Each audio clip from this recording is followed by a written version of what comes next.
What's up, GoCo, and welcome to episode 395. This week, Zach, CB, and I share sequels to good games that didn't quite live up to their predecessors. In news, there was drama this week between Square Enix and the former creative director of Balan Wonderland. And as for new games discussed, Zach played Vampire the Masquerade Blood Hunt, and you'll also hear our reviews of Turbo Overkill and Turbo Golf Racing. This is The Gaming Outsider. Greetings, programs, and welcome to episode 395 of The Gaming Outsider, a video game podcast with a focus on our incredible community. It's Sunday, May 1st. I'm your host, Scott Clark, and joining me are my friends, Zach Parkerson. What's up, man? What's up? 2 weeks in a row. You're back. I know. We're going for a record, huh? It's good to have you, man. Also joining us, my MGC buddy from this weekend, Mr. Chris Behrensmeyer. What's up, man? Yeah, I'm here. I assume we're all going to have to suffer now through some MGC talk. Probably. A little bit. CB was very excited about this event, and he came away with some pretty big gems. Hey, you didn't do so bad yourself. I did okay, yes. What'd you guys get from me? A warm smile. That's worthless. There was something what were we talking about? Like, oh man, Zach would like that. Or was it Kevin?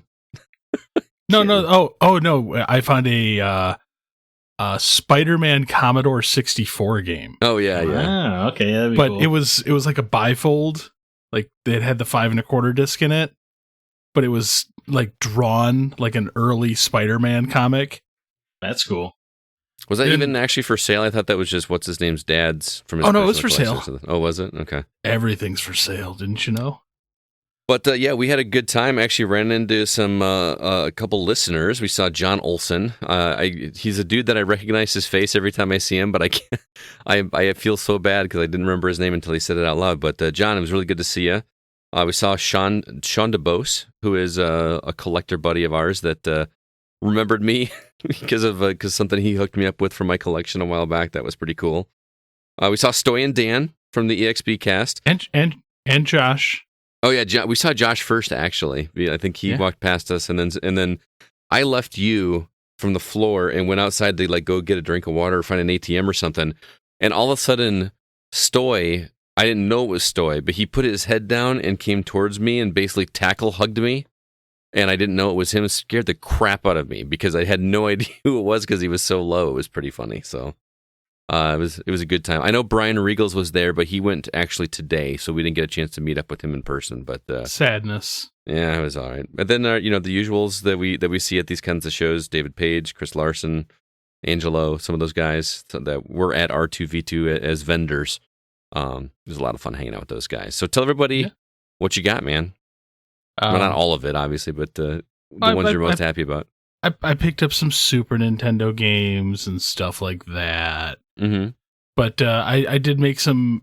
I did knock off a couple Holy Grails. I got Rule of Rose for the PS2, and you got a good deal on it. Fairly phenomenal price. Yeah, I mean, I just watched a video essay on that game, and that game's wacky.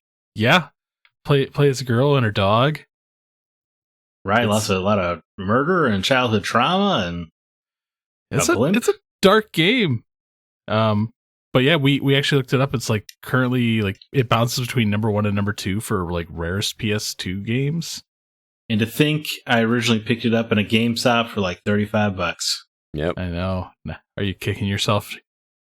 Oh, it wasn't mine. It was my ex-wife's. So, Oh.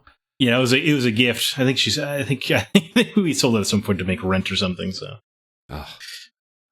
And then I also picked up Musha for the Sega Genesis, which I also got a fairly phenomenal deal on. Isn't that the second rarest Genesis game? It's definitely up there. It's like that and like Crusader of Senti. Like they're really hard to come by. A copy of Evo for the Super Nintendo. Mm-hmm. And then finally I got my hands on a copy of Typing of the Dead. Oh yeah, I remember I was there when you got that one. I can't wait to play that because you have 2 keyboards, right? Yeah. So we can actually play that one. So here's what I want to do is I want to have like a special MGC edition of Retro Outsider where you and I play a few of the games that we picked up this weekend. I think that would be super fun. I think it'd be fun to see Scott try to make heads or tails of Rule of Rose. Could do that. It's that one's gonna be so fun to play. So have you played it before? I've watched gameplay footage of it, but because of the price tag associated with it, it has eluded me. This has actually been like one of the games, like, since I really started taking game hunting seriously. Mm-hmm. Like this one's been on my list, like, to track down and own a copy of for well over 10 years now. So is it difficult or is it just weird? Both. I can handle weird. I just don't. I get frustrated with games, older games that are just it's difficult because it's weird. Yeah, I'm okay with that. If it's just a weirdness thing, I can suffer through a weird game. I mean, I played through Plumbers Don't Wear Ties, so yeah, it's not that I'll bad. be fine. But yeah, I'm really happy with what I picked up. And what about you, Scott? Because I know you had some pretty spicy. Yeah, I did. Things. I picked up a stack of about, I think, 16 NES games that I needed for my collection. One I picked up that was actually, I already had in my collection, but I was able to flip that into a trade with a buddy of mine who was also at MGC that happened to also get a duplicate of a game that he already had. So he and I swapped or made a trade. So I wound up with an extra one after all. So yeah, 16 games. And a couple heavy hitters in there. Wayne's World, which is a weird that Wayne's World is such a rare game for the NES, but Wacky Races, these are ones that a lot of people probably aren't familiar with. And then just some obscure, not rare ones that I, for whatever reason, didn't have in my collection, like Empire Strikes Back was not in my collection. TNC Surf Designs, Nightshade. So it wasn't all just heavy hitters, but there were some heavy hitters in there too. So it puts me down to 44 more that I need for a complete collection. So it's feeling real. Like it's getting, I know it'll be another 5 years before I save up enough money to be able to afford those last 44 games. Yeah. Actually, it's more like 39, right? Because I'll never get the Nintendo World Championship card. I'll never get the stadium events or the dirty unlicensed ones. Yeah. But I mean, at this point in time, like, I know you've brought it up before that you're like, I don't know if I can keep doing this, man. Like, you're too close. You're in it to win it. No, I'm definitely in it to win it now. I gave up, about 4 years ago when I sold you 5 games that you needed to finish your collection, and I'm kicking myself now because they're much more pricey than they were when I sold them to you. So I got to refine those 5 games, and they're gonna be tough. But overall, it was a blast to go to MGC. We got to see let's see, who did we see? John Riggs, John Hancock. We saw Metal Jesus, the Nostalgia Critic, Warren Davis, the Harp Twins. Oh, the Harp! Yeah, they're very beautiful girls. They play like electric harp on stage, and we got our picture taken with them. Who else did we see? We saw Pat the NES Punk. Yeah, Pat the NES Punk. We actually had to be like right next to him at one booth at one point. Yeah, he was just sitting there looking at a $1,500 game. Yeah. I'm like, any good pickups? He's like, not yet. I don't know if I want to spend this kind of money today. Yeah. I'm like, okay, and who's the guy you talked to at the end that was the creator of the Mortal Kombat logo? His name is escaping me. Oh, Paul. Like I know his last name begins with an N. I'm not gonna remember just one off the one letter, but nice and he was a super really nice guy. Yeah, like just genuinely appreciative that we actually like even came over. It was really cool. So, a lot of fun. Already looking forward to next year. Like, my wallet's a little angry right now, so I'm gonna have to do some more. Oh. You won't have to worry about the video game summit this year, so yeah. Well, I literally don't. I think I've got $40 to my name right now, so it's gonna be a while. Yeah. Well, I mean, I actually just found out that it was canceled yesterday. So VGS was canceled. Why? Yep. The building that they've always been holding it in, the Odeum. Yeah. They permanently closed it. Oh my goodness, that sucks. So because of that, like a last minute closure, they had to cancel the show till 2023. Oh man, that's awful. That's always a fun show. So yeah. Anyway, let's get in and talk about some of the games that we've been catching up on. Zach, you still Fortniting it up? Yeah, I was gonna say I haven't really played much other than that in Final Fantasy X, and I don't have a lot to really say about either. I'm just cruising through them, still trying to get used to my schedule. It's gonna throw me off. But yeah, Fortnite's excellent. I have a bunch of new characters. I have like Harley Quinn and Batman now, so that's been a lot of fun.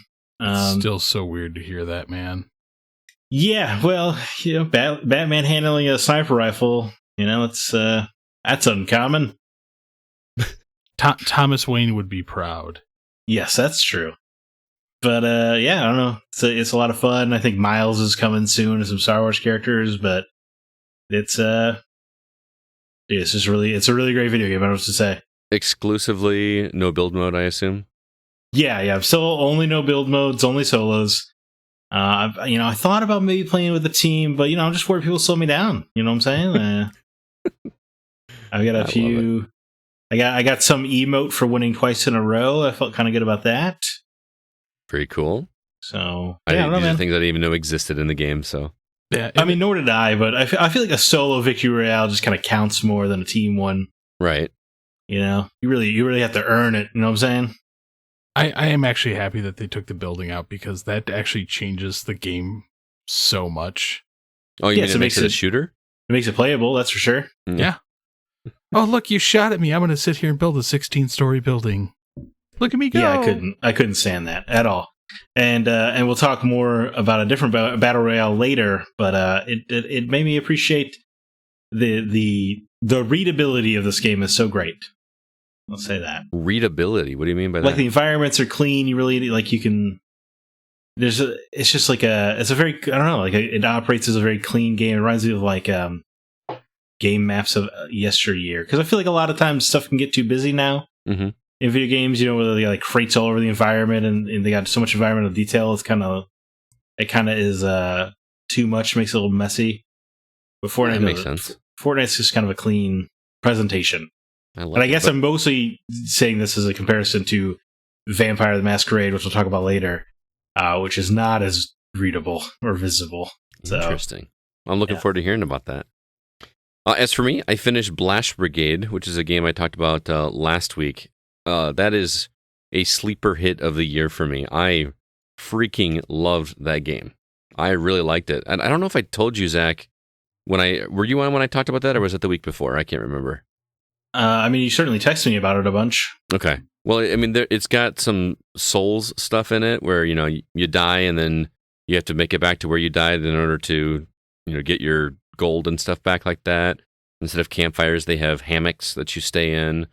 Your health you have health hearts like you do in like a Zelda game but they only go to half health, half hearts, instead of quarter hearts like in Zelda. But the way that there's no health in the environments unless you get an upgrade later that does it. But your health is flasks that you have. And it becomes a tricky thing to time when to use a flask because it takes a few seconds to actually consume it. So you have to wait until there's like a lull in a boss fight to take it, which reminds me of Souls games. So I thought you might appreciate that because the bosses are pretty tough. But there's just no time, man. There's just so many games I want to be playing right now. Friday night, we weren't able to play Borderlands with my group, but I did play Gears 2 with Joel. That's becoming a lot. He is so enamored with this series. He is genuinely looking forward to just plowing through these games. And I'm having a blast because we just dropped it to easy and just going through, just experiencing the story. And I forgot how fun headshots are in that game. With the sniper rifle, the sound of like the smashing watermelon sound effect that they make or whatever. Yeah, it's really great. It especially feels good when you do it when your opponent is shooting at the same character with like a lancer or something, and they see it pop and explode, and they say, "Hey, nice shot." It just feels really good to be like, "Oh yeah, somebody noticed that." So, or there's a part in Gears 2 where you can snipe as like a military parade walks down of locusts and. We just did that spot, and he counts them off each time. One. Yeah, that's five, mother effers. Yeah, it's so good. Oh, I love Gears of War. That was on my gaming resolutions for the years to replay Gears of War. So I better get on. I got to catch up. Yeah, dude, you should do that because once we get to 3, it becomes 4-player co-op, so you could actually play with us. If my schedule allowed for such things, we'll make it happen. So you guys play Friday nights, right? I mean, yeah, that's true. I mean, Joel would probably be down to play any other night that you're available. that we would both be available. But I mean, that would be a lot of fun. Gears of War 3 is I think it's the only one I only played the one time. oh, really? Oh, that'd be a fun one then. Yeah, definitely. So you got to get caught up. You got to get through 1 and 2. We could all cry together. It'd be great. Oh yeah. Well, it's hard not to, reveal what's coming to somebody that's never played it before. So I have to, kind of not say anything and just let the cutscenes come out. But we did just do the mission in Gears 2 with the giant worm. Which, oh yeah, where you chainsaw your way out of it. Oh man, I remember just how freaking cool that was when that game first came out. Like, yeah, I'm just knee deep in stuff right now. This is pretty good. And Marcus's response when he gets out, he's like, I don't even know what to say. What just happened? I don't even know what to tell you. John DiMaggio, he's so good. He's so good in that role. He really is. And then lastly, it took me a while to finish Blast Brigade, but I did get some more time into Rogue Legacy 2, which I said it last week has been exactly what I wanted in a sequel for Rogue Legacy. I am absolutely in love with this game. It's making my skills sharper than I thought was possible when I started playing it. I did pass the first boss, which is the bosses are a lot trickier than they are in the original. You can't quite memorize as much because they have so many different move sets, and it's difficult to react quickly to those move sets. CB, didn't you get to the boss as well? I got to the boss, but yeah, I thoroughly got handed. Yeah, I mean, the game is designed to be a grind, and not in a super heavy grind, but it's not one where you'll get past a boss the first time you do it unless you just avoid the bosses, which I don't even think you can, because after a while you just run out of room. But yeah, like there was like something like 6 different attack patterns a guy does, and it's really difficult to get it down and react quickly enough. I got a buff. Or a skill or whatever you get in the skill tree that unlocks that actually like replenishes your health by 20% once you enter any boss room, and it can actually be upgraded all the way up to 100%. So I could see that kind of being a factor when I get there. To, sucks going through a labyrinth and wasting all your health on on the normal Trash enemies and the just to get coins and stuff like that, and then get to the boss and not have any strength left to be able to even have a shot at it.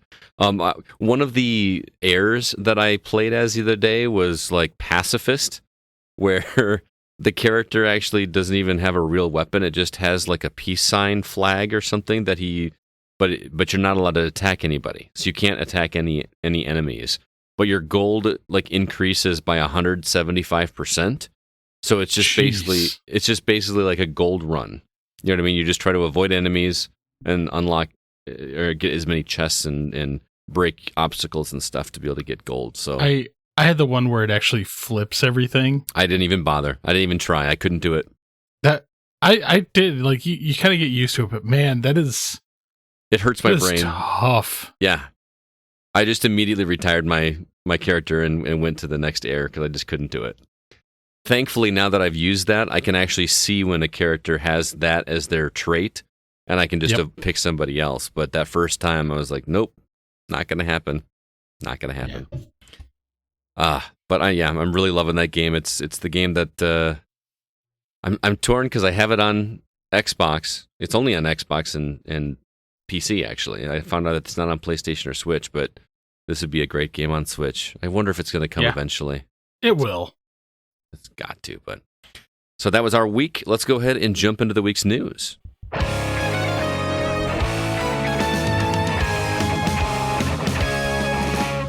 News is a little light this week, but we still have a couple things to talk about. First off, the Xbox Bethesda Games Showcase has officially been announced. There's been some drama this week. The director of Balan Wonderland attacked Square Enix on Twitter, and we got the announcement for the Xbox Games with Gold for the month of May. CB, I think you've been gone the longest. Well, I'll give you the honors and pick the story you want to talk about first. Well, I guess we'll just talk about our savior, Todd Howard. Okay. I believe his name is God Howard. Yeah. At this point in time, yes. Man, Xbox and Bethesda Showcase.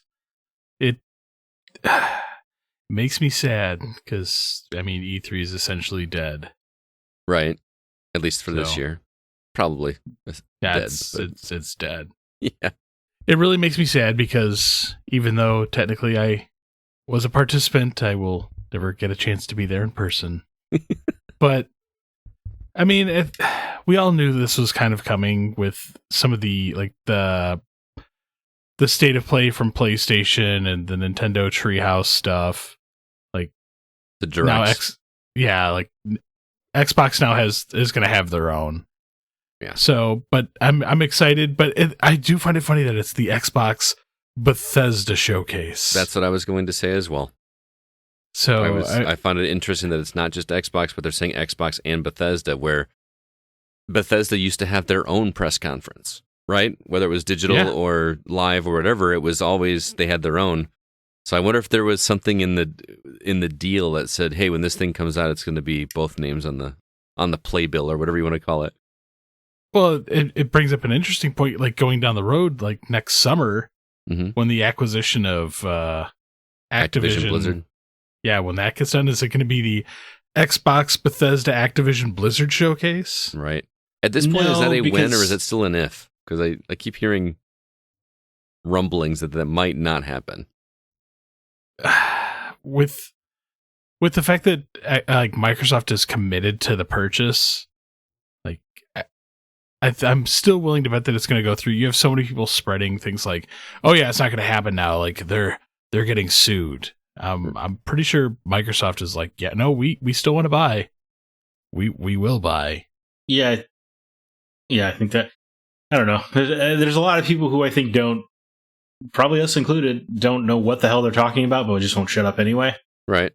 I think there's a lot of that happening. But yeah, I think like most deals that seem like they shouldn't go through, a la Disney and Fox, it will if Disney and Fox can go through, there's no reason Microsoft and Activision is not going to go through. That's a good point. Yeah.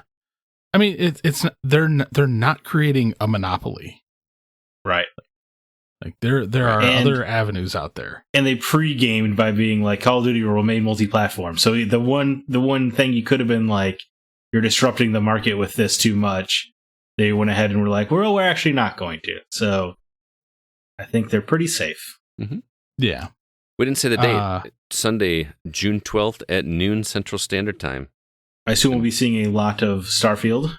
Yeah.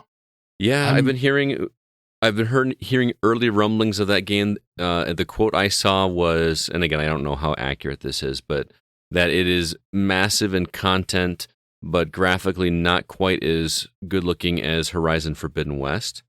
So, I mean, I guess it depends, right? Because they also said that that first trailer was being run in engine. Mm-hmm. And if that's true, then it looks a hell of a lot better than Horizon Forbidden West. Some of it does. Yeah. Yeah. Well, and that's the problem is like Skyrim, not the most aesthetically pleasing game out there to see. Well, it's also a 2 generation ago old game. True. But it's still, well, even when it came out. Like, yeah, even in 2011 it was pretty ugly. But it's still wildly fun to play. Mm-hmm. Yeah, well, so but if that's their biggest knock, they're like, oh my god, the game isn't pretty. It's going to be terrible. I mean, the way that this person read it, it wasn't like a knock on the game. It was just like, hey, this is just what I'm hearing. You know what I mean? Right. I mean, I've seen the same thing on social media where they're like, oh my god, the game's going to fail. It's not that pretty. If prettiness is a way to judge a game, I mean, I know this is another Bethesda game, but Fallout 3 also did not look fantastic at the Fallout time. 3 looks terrible to the eye. Well, I adore that game.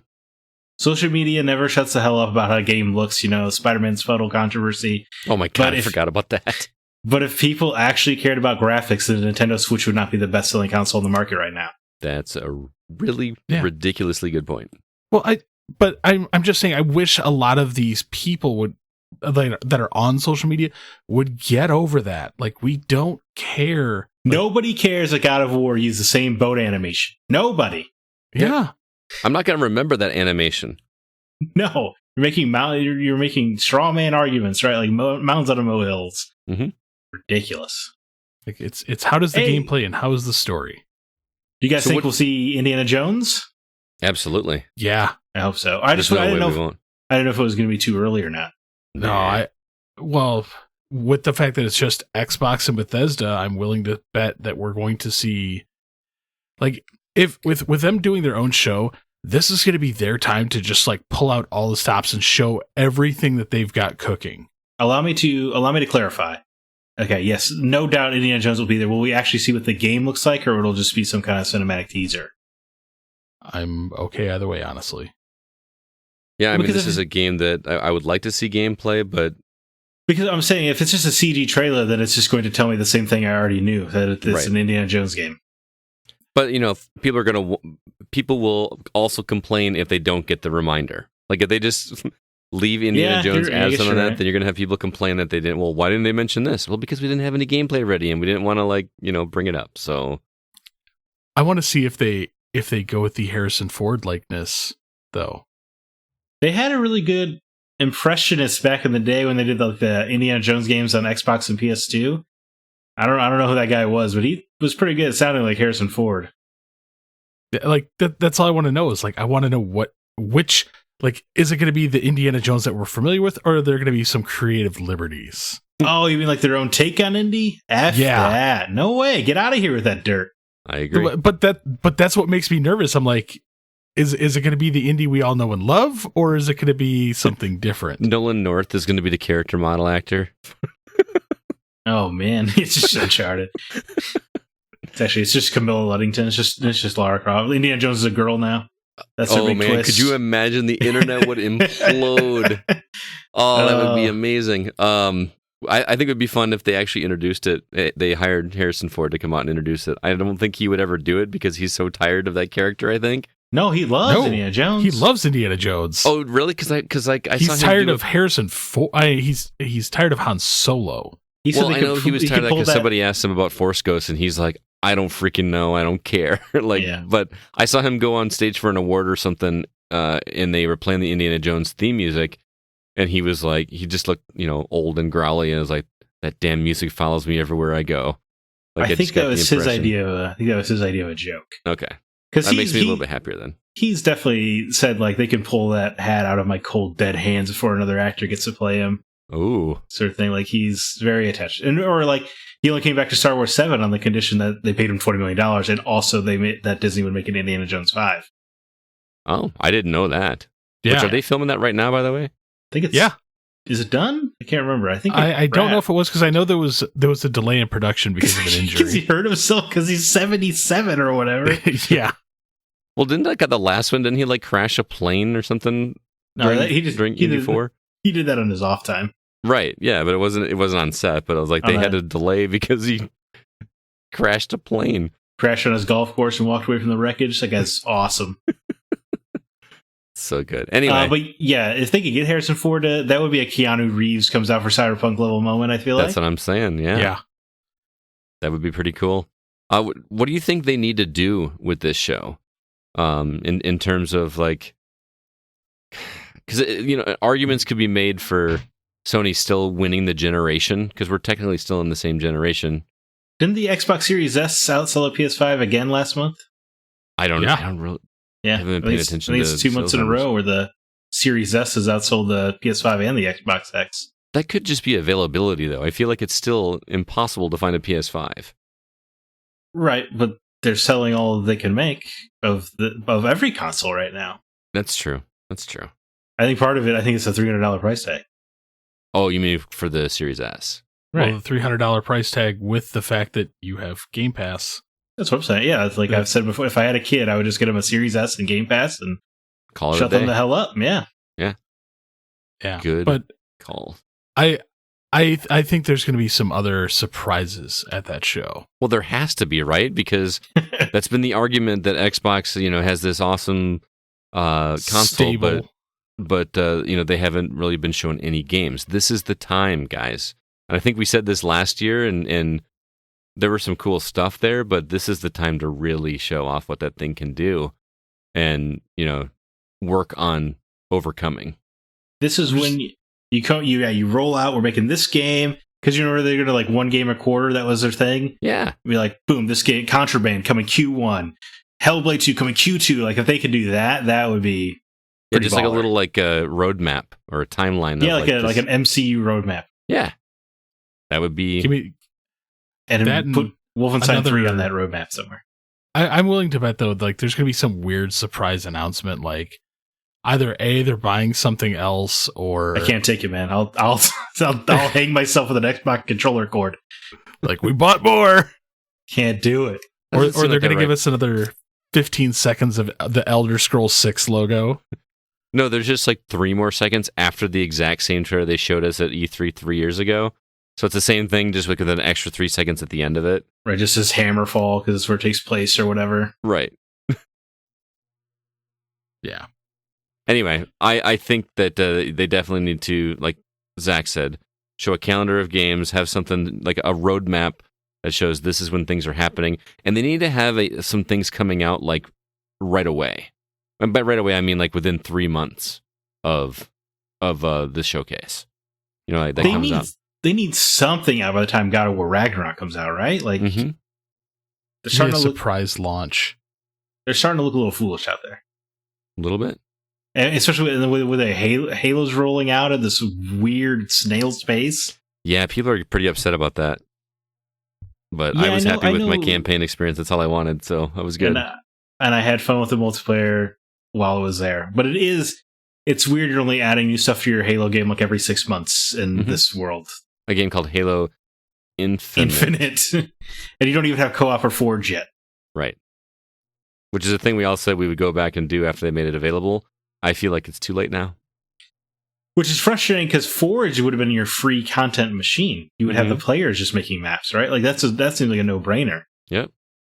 But And who now am Halo's I? starting to feel like old news. Yeah, well, when they ran that Samurai event where you get like Samurai Chief Armor. They ran it like 4 or 5 dimes in the first season. 4 or 5 dimes? Sorry, 4 or 5 times. Oh. You know, Okay. it's like limited time event, and then they're like, well, here it is again, because we don't have anything else. Oh. Gotcha. Anyway, Anyway, I am looking forward to that. That will also be the near the beginning of my summer vacation. So, CB, mark your calendar because I'm already Right. prepped and ready. we're gonna be covering that. So that's one of my favorite things, dude. Is when you, me, and I think last year Alyssa did it, or we just kind of sat down, like did a Zoom call. I don't know. It's just so much fun. I'll putting that zoom in. together. Oh yeah, you'll be off that this time, won't you? Is it on Sunday, right? Yeah. Yeah, I'll zoom in. I'm off that day, so Could Oh, guys. 4 heads are better than one? We should just make a day of it. I'm assuming that there's going to be a Sony one that day too. You know, I feel like that weekend is gonna be the unofficial E3 kickoff No, weekend. they'll do it 2 Thursdays later at 1 a.m. Like something No, weird. that's a Square Enix move, not a Sony move. But Mark Cerny and his ASMR. Hi, Man. folks. I remember when I watched that entire thing on the PS5, just waiting for some, and then he just talked a whole bunch of stuff. I had no idea what he was talking about, but It was fun to listen to.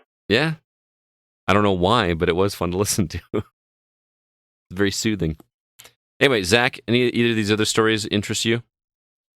Yeah, I think the Yuji Naka situation is interesting, that he's just straight going after his former employer.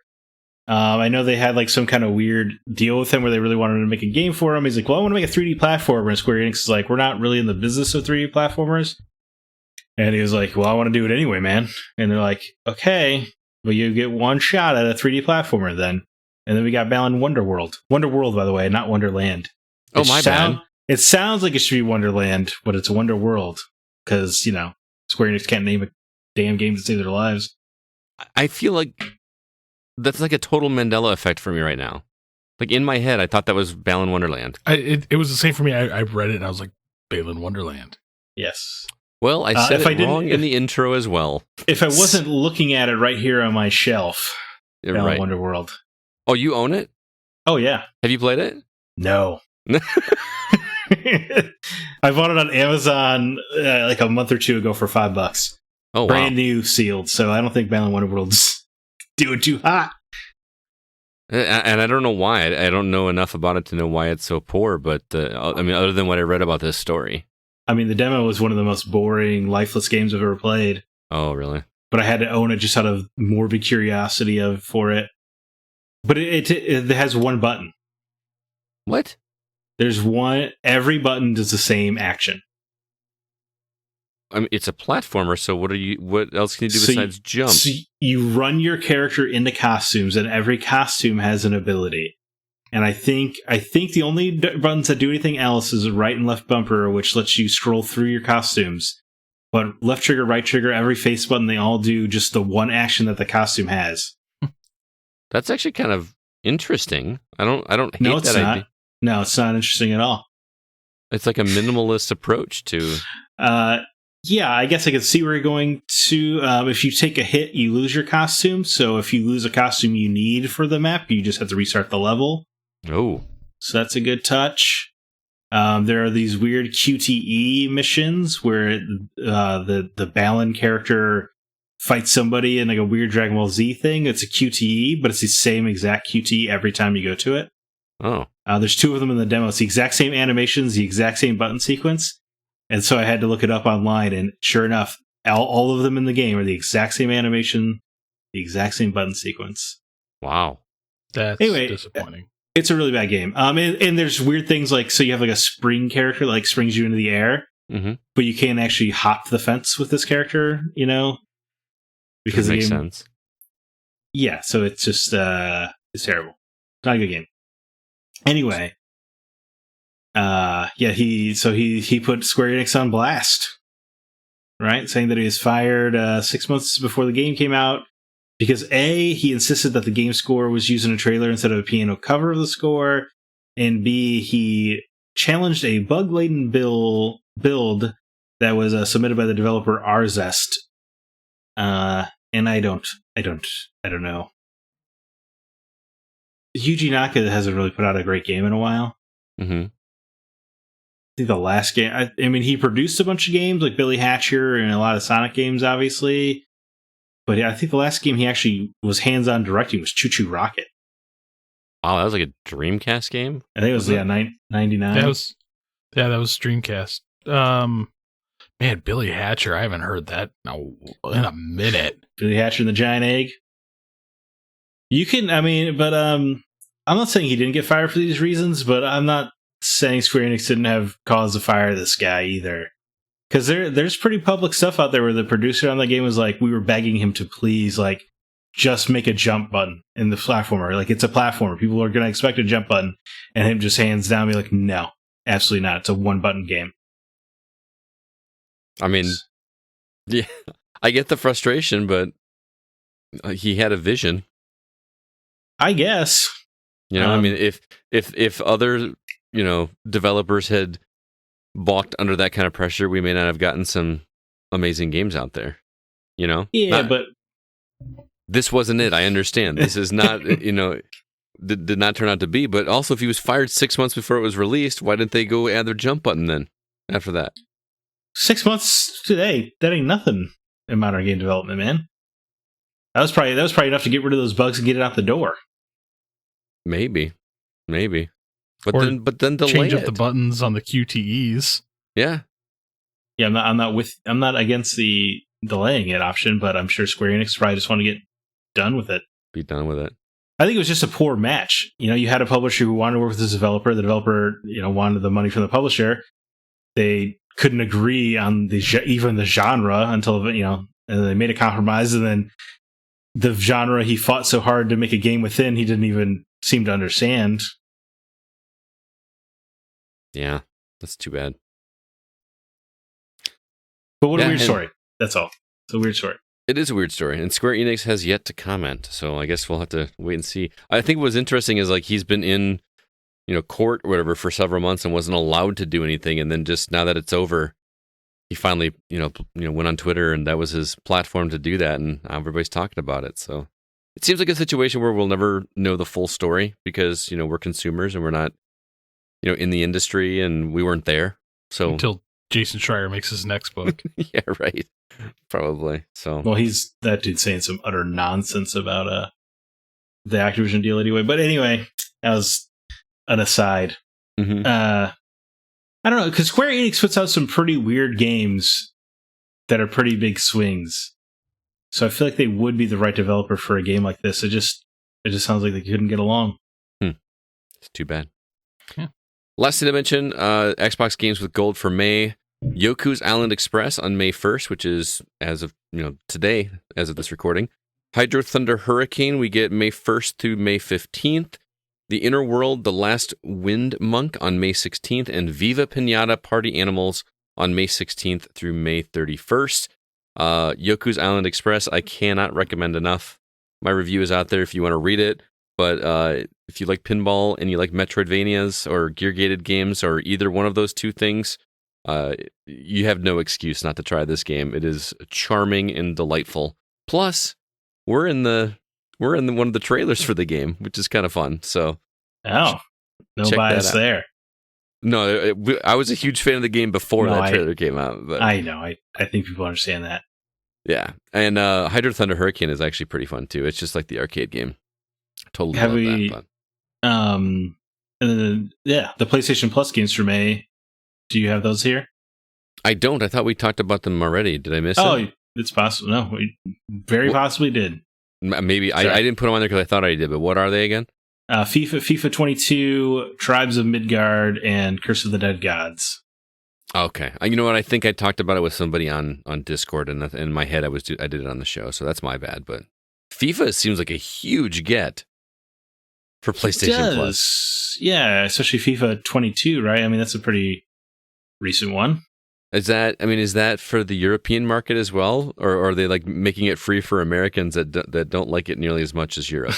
I don't know. Yeah. That's what's going to be. In the US, we get FIFA. In the UK, they get the show. They get Madden. I feel like they're generally similar, right?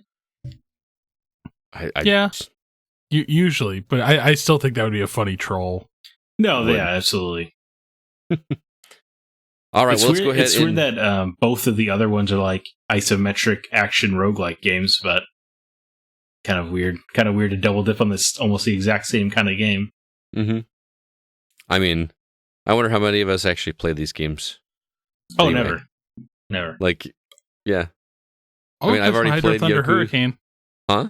I want to play some Hydro Thunder Hurricane. Oh, you didn't have it already? See, I owned it already in Yoku, so I didn't. Yoku might actually be fun to go back and play again because I really dug that game.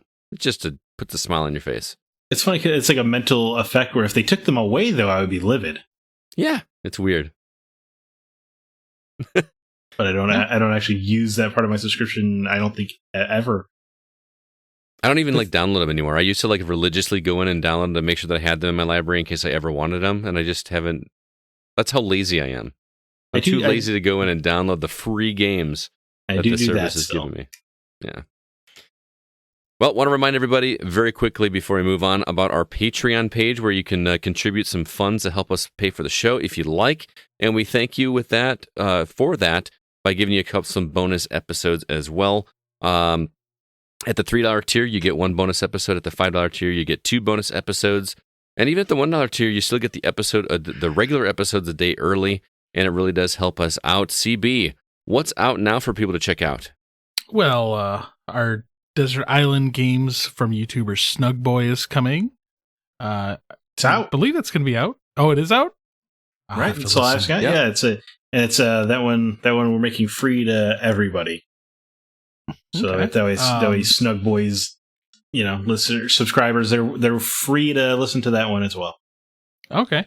I know we have Break the Seal on Max Payne 1 and 2 coming. Yeah, as soon as if Scatterbury finishes Max Payne 2.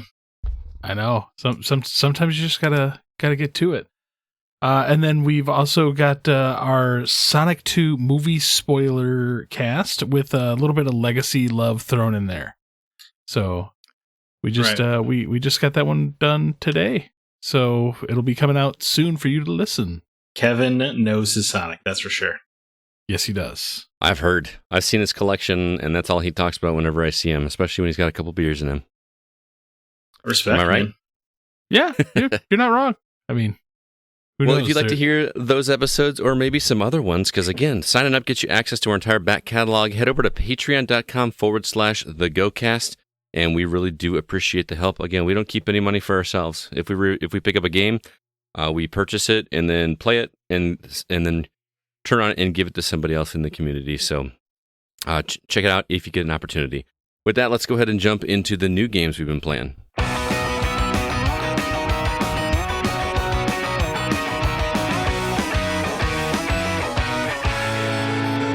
All right, Zach, hit me. What's going on? What's coming out next week that people can pick up and purchase? Right off the bat, a major tower defense franchise, Dungeon Defenders, returns with Dungeon Defenders Awakened on PS4 May 3rd. Roguelike Loot River comes to Xbox Series consoles, Xbox One and PC May 3rd. Wildcat Gun Machine, which looks like a very over-the-top cartoony action game that looks like it's got flavors of Hades in it, comes to PS4, Xbox One, Switch, and PC May 4th. As Wildcat Gun Machine. Citizen Sleeper makes its way to Xbox Series consoles, Xbox One, Switch, and PC May 5th. Best Month Ever, about I think it's a person with 1 month left to live, is a premise. That's going to PS4, Xbox One, Switch, and PC May 5th. Overcooked All You Can Eat, coming to Google Stadia May 5th. So get ready for that one, all four of you. And then what I think is probably the biggest release of the week is Trek to Yomi, coming to PS5, PS4, Xbox Series consoles, Xbox One, and PC May 5th. And if you buy the game, you get everything included in it. Wait, what am I missing there with that comment?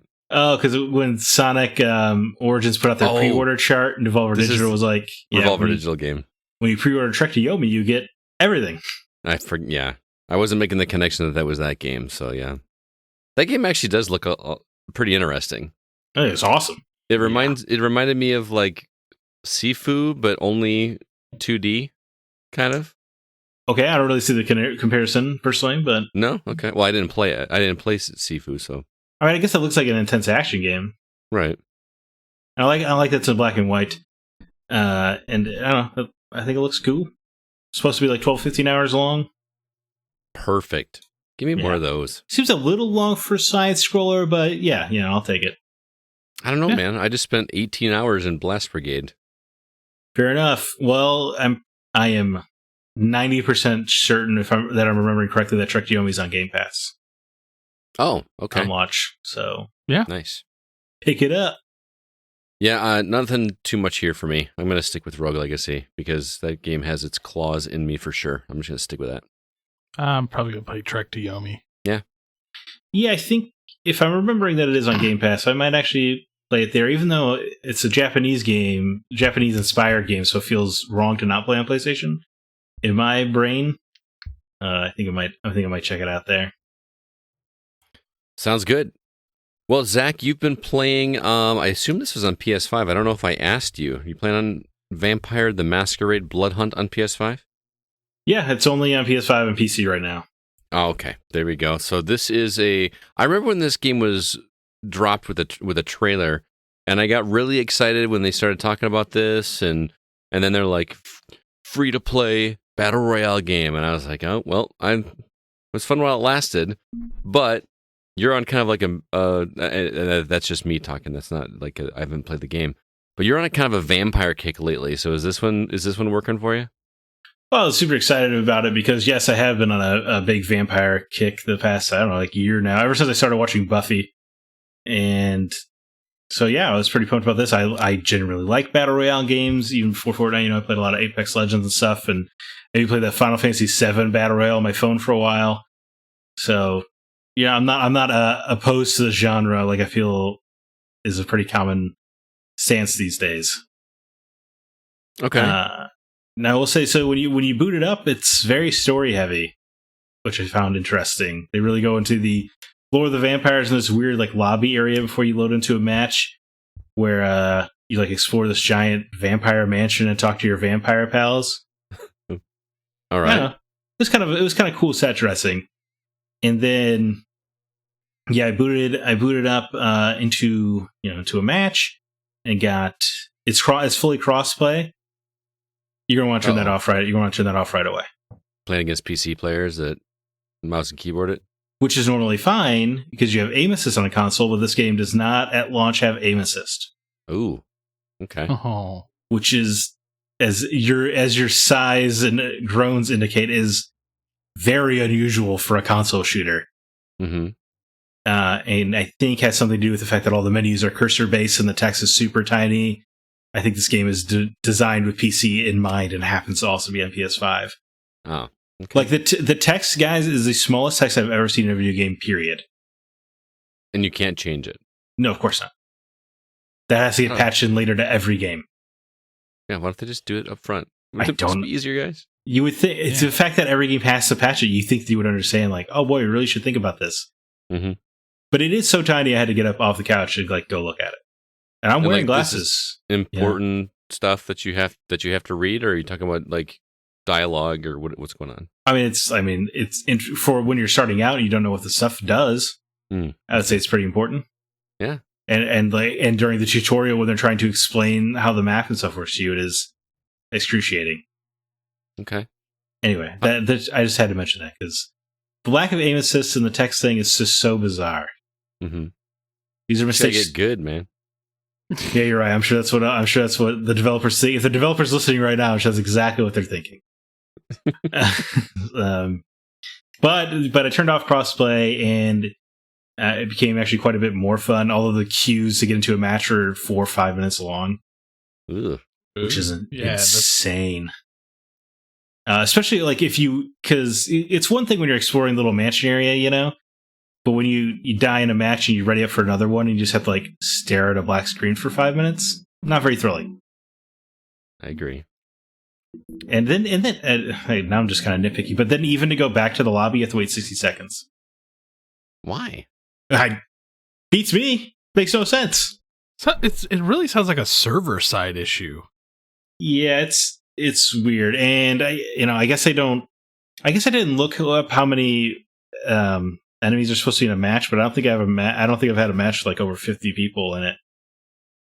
I don't know if that's because battle royales are typically 100 players. But anyway, it is very standard battle royale stuff. You know, I did play with a team on this one just to kind of switch it up, and you're going around the map, you're picking up your items, you can use your vampire senses to find enemies. But the crux of the fun part is if you want to heal, you have to eat people. There are citizens around the map. So just like NPCs littered around the map that you just go eat? That you can just feed on it. And it's pretty cool because if you're incentivized to eat several of them because you get like attack bonuses and stuff when you eat them. Mm-hmm. It's kind of cool. So you can kind of just go walking around murdering a bunch of people. And it reminds me of like Titanfall 2 where there are actually like things you could kill on the way. Yeah. It's not unlike that. Okay. I will say so when I get into the actual shooting and the vampire powers, like you can wall run and scale buildings and do super jumps and little like weird magic punches and stuff. It's all pretty fun, and the shooting of your people, you know, the actual gunplay is okay, but there's like I'm not getting like a lot of feedback. Do you know what I mean? Like when I hit somebody, I don't really feel like I know that I hit them. Mm-hmm. And much more damning is when I take damage. I don't really feel like the game's telling me enough information that I'm getting damage taken. No, like controller vibrate even? If there's controller vibration, it is negligible. Okay. Because I'm not noticing it. And I think the screen does turn like a little red, but because there's the mist that comes in for the circle, you know, that in Battle Royales pushes everyone together over time, is also, it's a red mist, so it kind of just blends in with the red on your screen. And I guess part of that might be color blindness, but I feel like red on red it's just kind of hard to tell. Yeah. And it doesn't help that like the environments themselves are just like I was trying to say earlier when I was talking about Fortnite, is like the maps feels over designed. There's like every window has something on it and stuff, and it's just like a very busy environment because it's in the cityscape. And there's just, I don't know, it feels like there's just like a lot of visual information to weed through. What do you mean there's something on every window? Like there's like a flower vase in a vase on one window? Yeah, like in Spider-Man, you look in the windows and then you can see people and stuff. Oh, right. But I was just saying there's like a lot of decoration in the environment, and it's kind of distracting. So kind of like that Matrix demo we played, where like every single apartment you could look in there and see that there's like stuff going on in there. Yeah, somewhat. Or it's like hot dog vendors all over the city street and stuff, like carts. It's just there's like a lot of environmental detail. It's just not a very cleanly designed multiplayer map. Like you think about like Blood Gulch and Halo, right? Like it's you can look at any point of it and it's instantly recognizable. And this, everything looks the exact same no matter where you are. Gotcha. Okay. It's just kind of it's a hard map to figure out. This game has always just bugged me because like it's such a weird property to be doing a battle royale for. The pen and paper RPG, we're going to make a battle royale out of it, is a bizarre decision. It's not like a bizarre decision, but like the fact that it's a shooter battle royale, so you have vampires shooting each other with guns. Yes, that is true. And like I'm like, okay, but you can heal by chewing on people, basically. Like everything about this, I'm just like, my brain is just like, why was this decision made? Well, so you can run. So when you shoot somebody on a team, they get downed. You can run up to them and do a finisher where you like decapitate them and turn them to dust, which is that's normal. That's a normal way to kill a vampire, decapitation. But to your point, CB, you could also just shoot them for an extended period of time and they just die. Yeah, far. But yeah, it's just a bizarre choice in property to turn into a battle royale. Yeah, and I think so. My main takeaway is like I think it could be fun, especially like mixing all the powers and stuff. None of it feels very vampiric, other than eating people. Yeah, because that's the only thing. Because you are using like double barrel shotguns and stuff, and like you can pick up a crossbow, but it's such an inferior weapon compared to a submachine gun. Yeah. So there's, I mean, it sounds like there's magical abilities and stuff, though, right? Is that the vampire part rolled into there? Or? Yeah, but I don't really know a lot of vampire fiction where you can use a force push. Okay, I don't know much either. I know it's a thing that exists in the pen and paper game. It is? Yeah. Okay. Well, that checks out. I played Vampire the Masquerade like a pen and paper. I've certainly not. It was fun. Unfortunately, the group fell apart fairly quickly because they're like, this game is weird. Worlds of Darkness. You do see the Worlds of Darkness logo every time you boot it up. So I'm not saying like... So the game overall feels like if I was playing on a PC, I think I'd be having a better time. Because you actually read the text. That would be helpful. Any console shooter with zero aim assist is not going to feel great right away. You know what I mean? Like you just have to try to adjust for that, and it's just weird. It's a weird. You gonna stick with it? Or are you gonna go back to Fortnite? I don't understand how that decision was made. I mean, I might dabble every now and again. Like my takeaway is that it could be a good game. It just needs to clean up the rough edges. Okay. It sounds like it needs more people playing it too. Yeah, I mean, you're right? Like 45-minute queue times and that's not even a full match. That's not good. That's not a good sign. No, I feel like it's too late to. I don't know. Maybe I'm being cynical, but it feels like it's too late to be dropping new battle royale games when there's so many highly polished options out there right now. Yes, I 100% agree with you. I think if you're going to do a battle royale, it's got to swing hard right out the gate. Mm-hmm. You can't, in the current market, fair or not, in the current market, you can't put something half baked out there and be like, oh, we'll figure it out later. Or we'll patch up like Vampire the Masquerade Blood Hunt. It kind of reminds me of that Shadowrun game they did back in the day on 360. I remember that. Yeah. Where it was another pen and paper multiplayer game that makes absolutely no sense with the source material. But that game was hella fun. Like, so I think you can do something hella fun with it no matter the property. But in this market, where even like Ubisoft drops Hyperscape and it can't succeed, or EA does Knockout City. Yeah, like we played that for one night, didn't we? Yeah, we had a lot of fun hard for one night. Yeah, I think it's hard to compete, and this game just doesn't impress right away. I feel like I'm meeting it more than halfway to have fun with it. That is like a game that you're gonna want to play more later. No, but I think maybe if they're like, "Hey, patch, we're adding aim assist," maybe like, "Okay, I'll check it out." Gotcha. Or a colorblind mode. Yeah, it'd be helpful for me.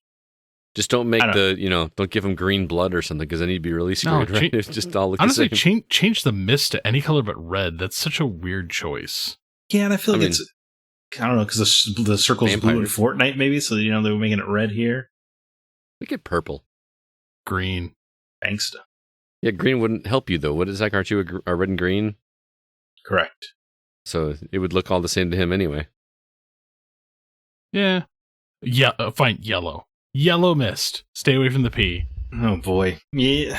God, I can't remember what game I played. Oh, I think it was Returnal, where the colorblind mode shifts the colors so dramatically that all the flora is yellow. All the fauna. Is that, super distracting or something? Or no, I mean it helps with me understanding what's happening in the game world, but it's just, if anybody else, I mean, I can look at it and be like, this looks ridiculous. So if anybody else were to walk in and be like, what the hell is happening in this game's colors? But for me, it's essential because so many modern video games have to busy up their environments so much that if you're colorblind, you really are kind of at a disadvantage. So Vampire the Masquerade Blood Hunt, is it available on other platforms besides PS5? Just PC. Yep. Just those PS5, two? Just PS5 and PC. Okay. So you just want to play with PS5 people only then to have a good experience. Well, because PC is there, and a game, it's just that they're at such a huge advantage for this game. Right. That it is simply not fun being in a PC lobby. But as for a recommendation, I mean, I guess why not? Because it's free, but just know you might have to put some work into the game to find the fun. Fair enough. Got a couple more reviews for you guys right now. Kevin and GamerDad03 from our community reviewed a couple games for us, both turbo related. So we'll play those for you guys right now. Well, hello there, Kevin. How's it going, man? I am turbo fantastic. Turbo fantastic. I just made that up. That's good stuff, man. Thanks for being here to talk to me today, man. Also joining us is from the Discord community, GamerDad03. What's up, man? How's it going? Man, I can't beat Turbo Fantastic. I'm trying to figure out something. I'm just going to say, I'm Turbo Man right now. Let's go. You gotta do it with a crappy Schwarzenegger. Turbo Man! Yes, this is a very much turbo dedicated review right here because both of these guys have done games with the word turbo in the title. And we're going to kick things off with Kevin, a game called Turbo Overkill, which comes from Trigger Happy Interactive and was provided to us by Stride PR. So shout out to those guys. But Apogee is involved with this, right? Yes. Kevin? Yep. Now, it's interesting because I just finished reading Masters of Doom. Okay. So I know all about Apogee Entertainment now. Can you tell me a little bit about what does that mean? Because Trigger Happy Interactive, is that developers that used to work at Apogee, or is Apogee actually still existing? What's going on there? To be honest with you, I don't actually know. Oh, okay. I didn't actually dive into that part of it. I just jumped into the game, and you definitely, in this game, you definitely get that Doom feel. Okay. It is a straight up homage to the classic Doom games.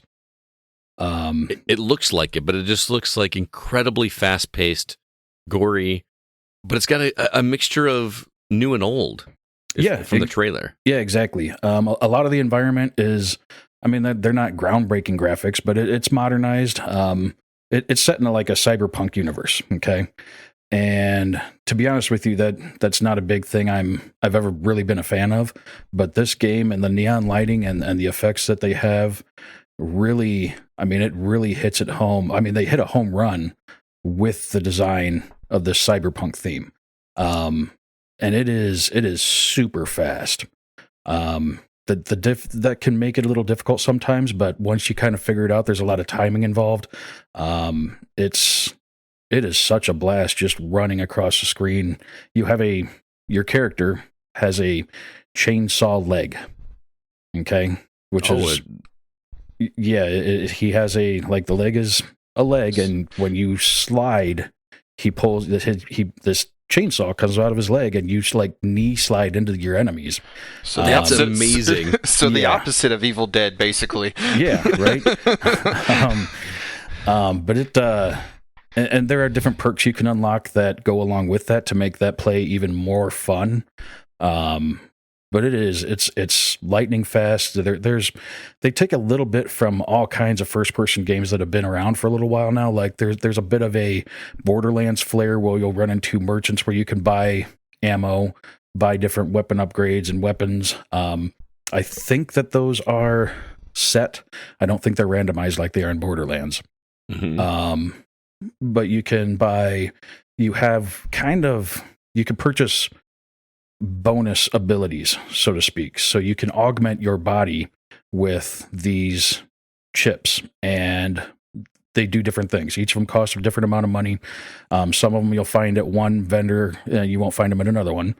And so, like, one of them unlocks if you hit someone with your chain knee attack, it gives you health. If you kill someone with your chain knee attack, it gives you armor. And there are different things for there. You can equip them on your legs, your arms, and your core, your chest, basically. And you can do up to 3 on each, and it really makes for playing it however you want to play it. There's so many different possibilities, it's not even funny.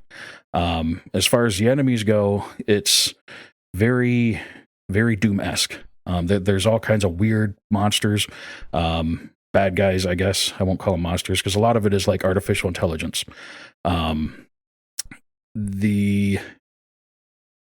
The difficulty is real. Okay. It looks tough.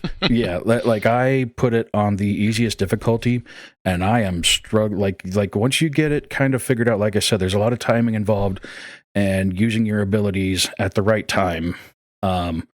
Once you kind of get that down, it gets a lot easier for each individual fight. But then you'll go on to something else, and like right now, I just walked into this room that almost turns into a bullet hell.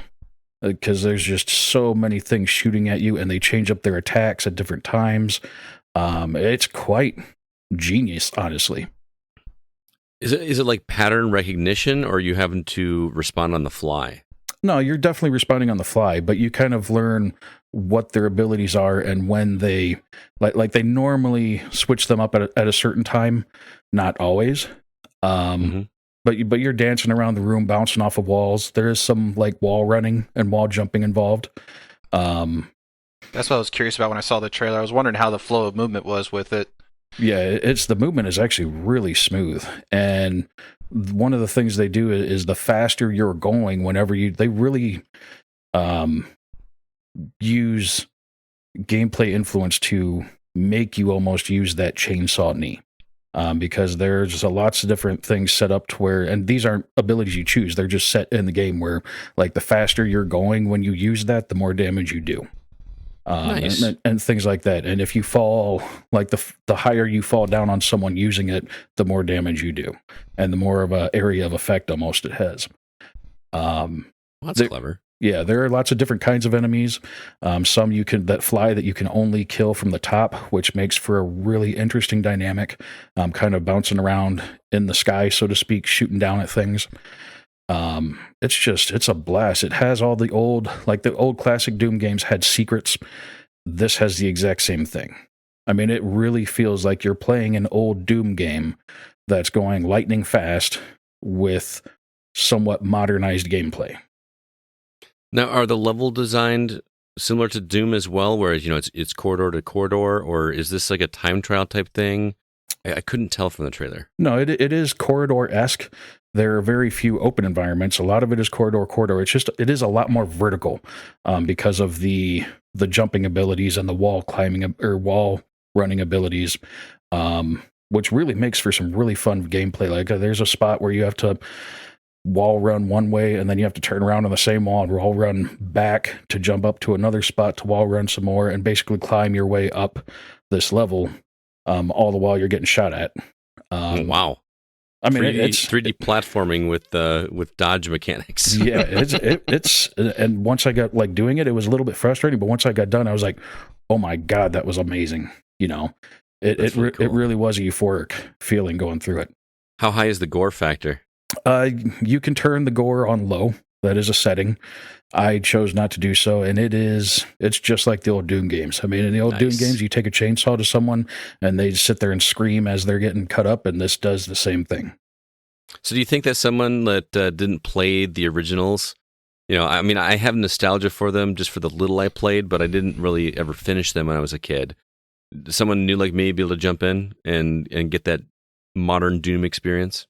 Yeah, I think you would, and I think you'd enjoy it a little more probably having not played those because, like I said, the speed is very modern. Okay. Sounds good. So I assume you're going to recommend this to everybody. Very much so. Yeah, sounds like a pretty cool game. And this one kind of came out of nowhere. I hadn't even heard any development about it, at least for me. And I recommend everybody check out the trailer because it really does have a Doom feel. Yeah, it's basically Doom, and there's quite a bit of Duke Nukem in there too, with the way your character behaves. Very cool. All right, well, let's move on over to GamerDad03, who's got another turbo-themed game here. Turbo Golf Racing from developer Huge Calf Studios and provided by Honest PR. I know you are a massive Rocket League fan. I think you and Chad play Rocket League more than anybody I know on the planet.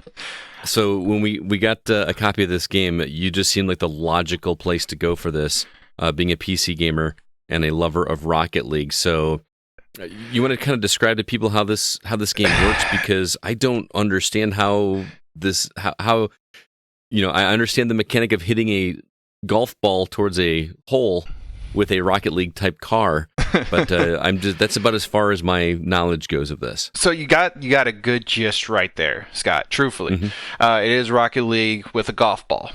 But instead of it being the amount of hits that you have on the ball, it's the time.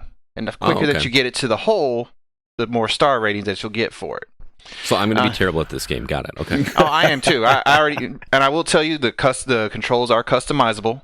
It allowed me to change up my my button format, so that way it felt familiar to Rocket League format to me. Because there was a couple buttons that were out of whack that just didn't feel right, but when I put them into the Rocket League format, it felt just comfortable in my hands. There you go. That's good to know. It does have camera control. There is an out of bounds, believe it or not, and when you hit it out of bounds, they will literally reset you and the ball and say, keep going. It's not. So do you get like a time penalty when you do that? I didn't notice a time penalty with it. I wouldn't, but this was also being a beta. It wouldn't surprise me if they put that later down the road. I just noticed that one of the things, I feel like it is kind of a time penalty when they have to stop you on the course and set you back down with the ball placement to kind of slow you down a bit. Yeah, that makes Mario sense. Kart style. Yeah.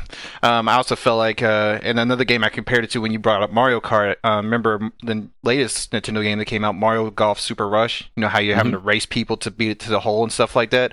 Right. I didn't get much chance of multiplayer, but when I see the multiplayer trailer, that's what I'm really comparing it to, is you're trying to beat the other people to the hole, get the fastest time instead of the lowest amount of hits.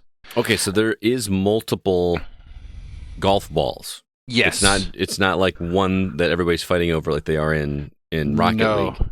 Everyone has their own, and whoever gets that ball to the hole first wins the hole. Well, it's the quickest time, yes. So what I'm looking for, when I go back to try and get the multiplayer back on there, is I want to see more of the destruction, because you can slow down a person if you shoot a missile at them and you hit them. It literally stops them in their tracks, does a little flip. Oh, there's weapons. Yeah, it's like a missile launch on there that I saw in the trailer, so I'm looking for that.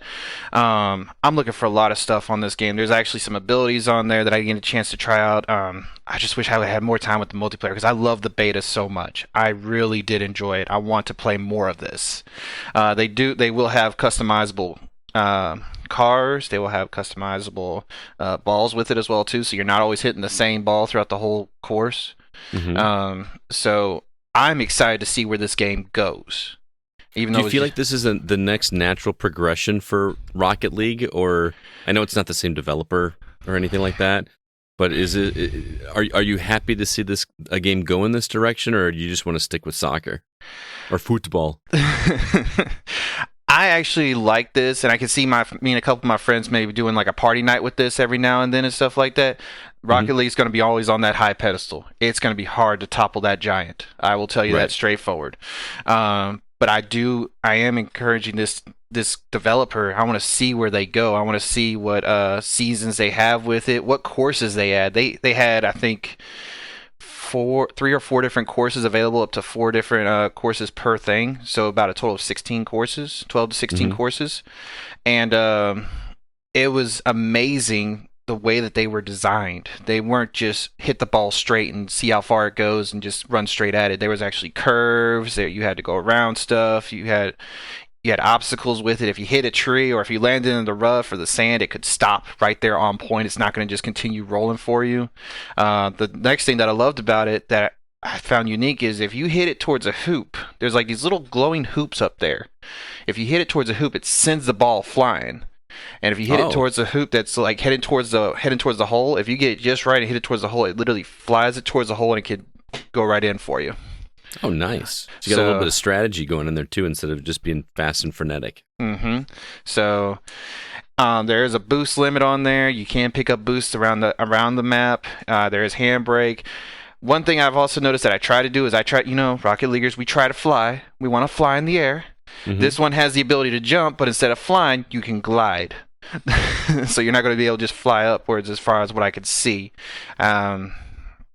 So yeah, that's majority of the game right there. It was phenomenal when I played the beta. I look forward to seeing what Huge Calf Studios does with this game. I can't wait to see how it further progresses and what it's like when it becomes available for everyone. Do you feel like you have a natural advantage being such a huge Rocket League player going into turbo golf racing? Not a natural advantage, no. Okay. I will say this: I will recommend this. Instead of say I will recommend this, if you've played Rocket League, go mess with the customization for the buttons and get it comfortable for you. I have a feeling that if you're used to a certain button format on Rocket League and you go into this game and you change it to that format, you'll get comfortable with this game as well too. Very cool, man. Well, thanks for checking out Turbo Golf Racing. It sounds great to me. I feel like that's a game I want to get a big group and just do 18 holes of hilarity. It sounds good. So Yeah, that sounds like fun. it does sound like fun. All right, well, Kevin and GamerDad03, thank you so much for stopping by. It was great to talk with you. GamerDad, it's been forever since we had you on here to talk about a game, so good to have you back. Oh, it's great to be back. I apologize for my long absence, but I'm glad to be back, and I look forward to trying out more games and reviewing more games as much as possible with you guys. Yeah, nice I can't to meet wait you, to dude. hear. I can't wait to hear the Discord community tell you how horrible you did. That sounds about right. All right, and Kevin, thanks as always, man. Good chatting with you. I'll see you on the next D&D night. Of course. All right, we'll catch you guys later. Catch you later, Scott. Kevin. Thanks again, guys. Before we move on, got a couple reminders of you guys of our social media outlets. If you'd like to follow us and join in the conversations, first off, head over to facebook.com/groups/the GoCast. Got a great community over there. And want to say hello to a new member over there by the name of Matt Sowards. Hope you are enjoying the community. Also, our Discord server. There's a link for that in the show notes if you'd like to join that community.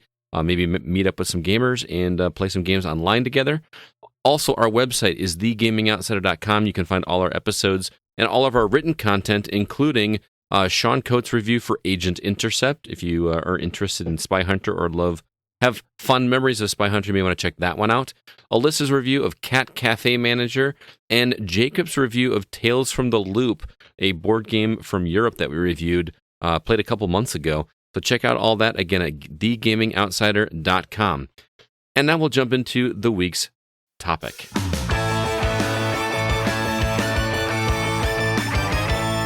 We've talked about sequels in the past, but it was usually in a positive light. So this week we decided to go into sequels that we believe should never have happened. Ones that felt like a complete cash grab instead of focusing on quality, or maybe even ones that just felt completely unnecessary. So before we get into going off about our lists, what do you guys think is the biggest reason so many sequels just aren't able to live up to their predecessors? Well, I think first impressions go a long way. So when you're floored by a game right away, you're kind of looking for that impossible feeling to come up again in a sequel. Mm-hmm. So I think it's kind of an uphill challenge. But I would actually argue that sequels have a better success rate in video games than any other, but more so than movies or second seasons of TV shows, just because the mechanics can improve so much. I mean, that's a good point. You're looking at making things better, but I think a lot of them either don't do that, or they stick to too much to the formula, or they try to change too much. You know what I mean? Like when I did the post on this on social media for this question, I put a picture of Pac-Man 2, which was, I don't know if you guys have ever played that. It was on Super Nintendo. Game's great. Yeah. And it was great. No. I like Pac-Man 2. No. Seriously? Leave. You're talking about the adventure game, right? Yeah, where you walk around as Pac-Man. Yeah, and you go out and get milk and stuff. Oh my god. I like Pac-Man 2. Guess what we're doing for a Patreon episode, Zach? You guys are insane. Pac-Man 2's great. That game is terrible. I think the reason I hated that is because I wanted more Pac-Man when I was younger. And Yeah, no. If I didn't figure out this game was called Pac-Man 2 until I was much older. But I played it as a kid, and I just thought it was like a weird, wacky, like the Family Adventures of Pac-Man. But if putting the 2 on there is awfully daring. Right. I mean, they put a subtitle, but still. Yeah, CB, we're going to need to add that one to the list of either games that aren't for us or Retro Outsider, because I need to revisit that game. You own it, I assume? Yeah, I do. We're going to play that one too. I think we need to put some time on the calendar one of these nights. You and I get together and just knock out a bunch of these games. But I mean, that's a case of one where they just strayed so far from the original formula that made a game so great that why would you do that? Now, in your case, Zach, you liked that game, so it worked for you. But clearly not a lot of people are even familiar that game exists. So, it wasn't a huge critical success, I would argue. Sure. So would you rather they do? Would you rather be like a sequel being so mechanically identical to the previous game? Or would you rather they take some bold steps and try something different? Like, which is more annoying? Being too similar or too different? I think it's a kind of a complicated question, and I have mixed feelings on it, because I do too. Because I look at something like Sands of Time, which I love that game, and I love Warrior Within and Two Thrones, and they're mechanically identical. They introduce maybe a new move or so in each of the games, but I don't care because I wanted more of that gameplay so badly. And I get to. Sorry, and I get to spend more time with that character and that world or whatever. So I'm not totally opposed. For me, it is. I'm more infuriated when the story doesn't allow for the sequel that they want to tell. Okay. Like Final Fantasy 13-2. I guess using one of my examples, like that's a game that should not exist. Mm-hmm. Like the 13 wraps up. It's beautiful. It ends beautifully. And all you can do by making a sequel to that is ruin the first game. Or you just make a third one. You go all the way. Because then you have to try to fix what happened in the second one. Wasn't that like a kind of a bummer though in that? Because like I feel like Final Fantasy games just by their nature were just all standalone, and there weren't. I know that 10 and there was 10 and 10-2, but 7 Dirge of Cerberus. Yeah, but that doesn't count. That's more of a spin-off than a proper Final Fantasy game, right? You know what 10 and 13 have in common? What's that? Same director. Oh, interesting. Isn't it? But it took 10 games for that to be a thing. You know what I mean? Right. And so maybe that's what it is like, it's what you expect. Like Assassin's Creed is set up in such a way where you expect a different character with like an overarching narrative or whatever. But Final Fantasy 3 with Ezio. Right, that's very frustrating. But Final Fantasy had taught us for 10 games in a row that like each time is a standalone universe and characters and everything, and they're recurring themes. But then 10-2 comes along and ruins it. And I haven't played either, but 10 did intrigue me, and now I kind of have to play 2 as well. So I think I'm somewhat torn on it. I guess I don't really care as much about mechanical differences, as long as it better be a story worth telling. I think this whole thing boils down to what's more important to you. We had this episode a long time ago. Like, what's most important, mechanics, graphics, or story? Right. So for you, Zach, obviously story is going to be the most important thing for you, or the characters and that kind of thing. So you're okay with the mechanics being the same as long as you get more time with the characters. Where somebody that focuses more on the mechanics and the fun of the game is going to, they're going to want to see that evolution, like the story of the mechanics. You know what I mean? Where you're growing with the character and what they do, as opposed to what they do story wise. Right, like using your, Gears of War is actually a great story of sequels in that way. While you have it on the mind, because if you play just the campaigns, each one has barely noticeable new mechanics. It's like, oh, you can use a shield now or whatever. Mm-hmm. But in multiplayer, those differences actually have huge ramifications in the way that the maps are laid out and the way the game is played. But But in the campaign, you're getting more of the story, so you don't care that it's not that super mechanically different. But the multiplayer really did evolve in between each game, so it actually kind of was the best of both worlds. Yeah, and my example of a game that does just what you talked about was Rogue Legacy 2. I know I just talked about it, but that game, it teeters that line between feeling so much like a Rogue Legacy game, but still feeling like a completely fresh experience at the same time.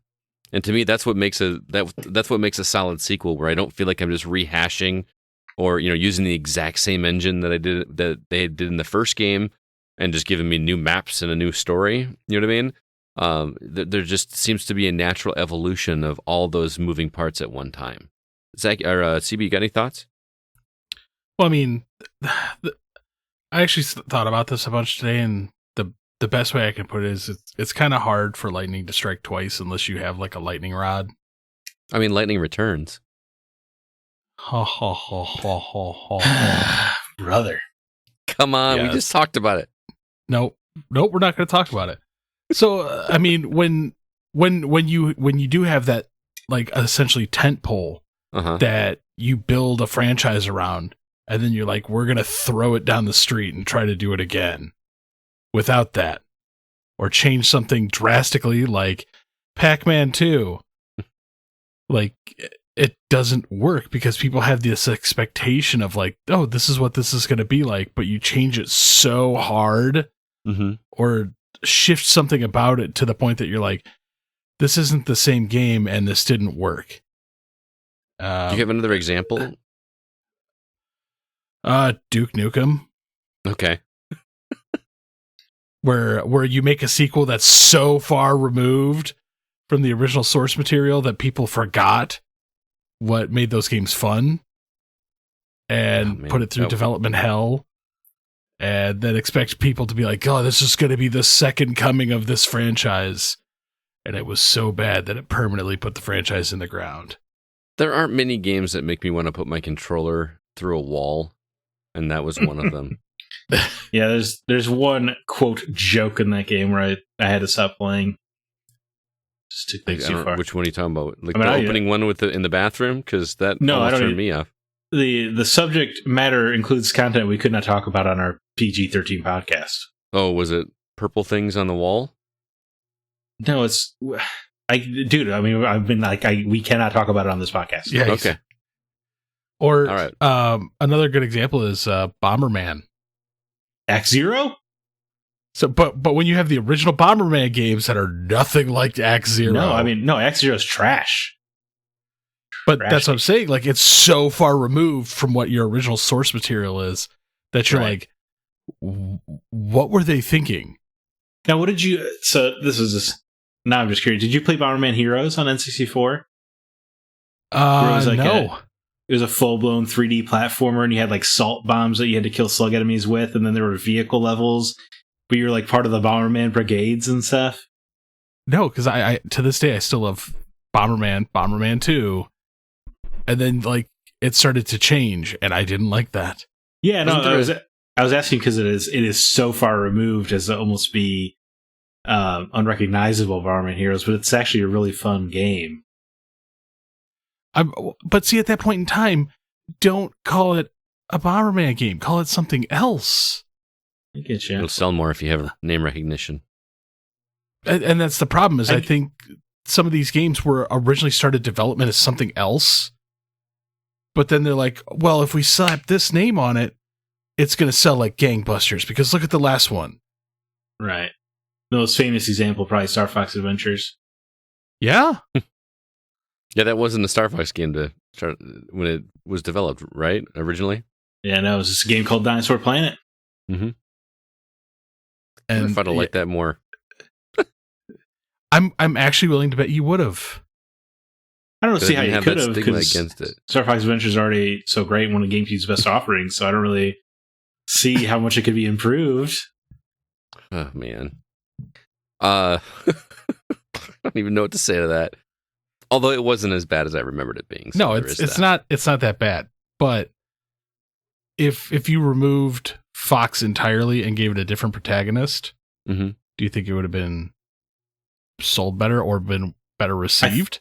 it would have been better received, much less baggage. Mm-hmm. You wouldn't have had the expectations. Because I mean, when you buy a game with Star Fox on it, you expect a flying game. You just expect it, and they start that game out with a flying game that is terrible. It just felt like a mini game that was thrown in just to be like, see, we put a flying segment in there. But yeah, the game probably would have sold better. I was actually saying, like, one of the other things I think that you both know that I've kind of recently like fallen in love with Remedy games over the past few years. Mm-hmm. Up until recently, like I like the fact that they're more recent entries. It hasn't been sequels, but just things in the same universe. And I wish more series did that instead of just make another sequel. Yeah, I think that's a cool way to do it. Interconnecting things like Stephen King style. Yeah, because then you don't have to sit here and worry about like, oh man, is the sequel going to perform as well as the first? Like, no, just put it in the same universe. Don't call it a sequel. I like that too. I mean, and plus even it just makes it fun to have those references that, oh, I remember this from that game. Yeah. Well, the fact that, like Max Payne Borderline exists in that universe because there's a series of novels Alan Wake has written about a hard-boiled crime noir detective in New York City. So, yeah. So really all of their games are tangentially connected, at least tangentially connected. It's kind of cool. And it was obviously on purpose, so that's very cool. Well, let's get into our list. Zach, let's start with you. What is on your list of games of sequels that probably never should saw the light of day? Oh boy. I'm gonna break typical format real quick if that's all right and read a comment. Okay. Because it's gonna play right into what I have to say here. Sure. Mark Zamansky writes via Discord, does Mario's Missing count? I'll say Uncharted 3. While the story is fine, as were the graphics, this one felt unrefined and very sluggish. Climb, climb, climb, shoot groups of bad guys, turn a corner, shoot more bad guys, repeat, repeat. I forced myself to finish it just for the sake of finishing the game. This game made me very happy that I actually started on Uncharted 4 because it came with my PS4. Had I played them in order, Part 4 would not have been a destination I would have cared much about. Mark, I challenge your perspective because 4 was the first one you played. If 4 was the fourth one you played, you would have had the same feelings you're having on 3. I think you might have had on 4. Now, I think Uncharted 4 is the most unnecessary sequel ever made. In anything. It is the Nathan Drake goes through the exact same character arc he goes through in Uncharted 3, almost beat for beat, of being addicted to the adventure, being dragged in by his past, lying to Elena about it, who is his wife in that game. It is almost the exact same arc. It is infuriating to play 3 and 4 back to back because you're basically watching the same story happen twice. I will say Uncharted 4. Uncharted 4 is on my list because it's so unnecessary. It is a good game. It is a good game overall. It is a great game at times. Like, I think the actual mechanics are exceptional. It's a lot of fun to just play the game. But the story itself is incredibly frustrating, and it doesn't make any damn sense with the character of Nathan Drake that he wouldn't have mentioned to Elena that he had a brother. At all. Yeah, that felt tacked on. It was ridiculous. And the original story pitch, where he intentionally left his brother to die, and that was the version Amy Hennig was going to write before she got fired, that makes more sense because it's a pretty messed up thing to admit that you essentially murdered your own brother to save your own skin.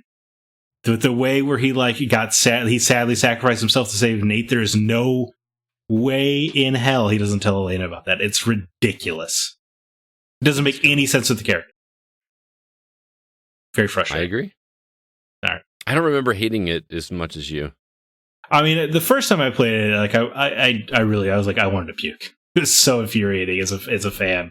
Now at this point, I do replay it. I think it's fun. Like, it has a lot of great set pieces. Obviously the car chase in Madagascar or whatever is exceptional. And even Lost Legacy even made me like Sam somewhat. But his inclusion nonetheless feels incredibly forced. And I also really don't like I don't like that scene where his brother names them the Drakes. I don't really like that. I don't even remember that. Well, because they tell you in Uncharted 3 that Drake's not his real last name, and it's like a ooh, whoa kind of moment. And then they do the exact same. They have the exact same like pause before they tell you in Uncharted 4. Like it's supposed to be a plot twist. You're like, yeah, I know this. We went over this in the last game. It was really weird. I mean, to agree with you a little bit, I feel like 4, even though I've played it, is less memorable than the others. Like I remember the chase through Madagascar, like you said, but the other ones have just scenes that stand out way more to me. Like even 3 had the cruise ship. 2 had the opening sequence with the train. Oh yeah, very cool. I mean, there are things out of those games that just stick out to me. And what sticks out to me in Uncharted 4 is like, oh, hey, you could play Crash Bandicoot in this one scene, which was cool. It was cool, but that shouldn't be the most memorable thing from that game for me. I think part of it is, this was Amy Hennig's baby. She was a writer-director for all 3 of them, oversaw even the Vita game or whatever. So they have the 4th one where they ripped it away from her and then gave it to the Last of Us guys. I don't know. It just feels a little gross sometimes. I get that. And I can't,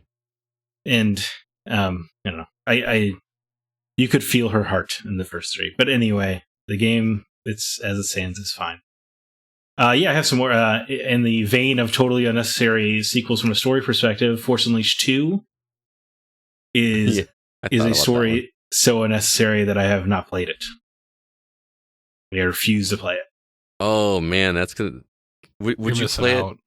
Are you like, you just refuse to play it? Like you wouldn't like do it just to like have a conversation about it? I mean, I guess I might do it for the show, but it's just when they announced that game, I was so mad because you know how the first one ends, right? Like there's not only is there no reason for a sequel, but there should be no way there's a sequel, and yet there is. And I've looked into it since then. I've read the comic book adaptation of it because it's from the perspective of Boba Fett, which is interesting.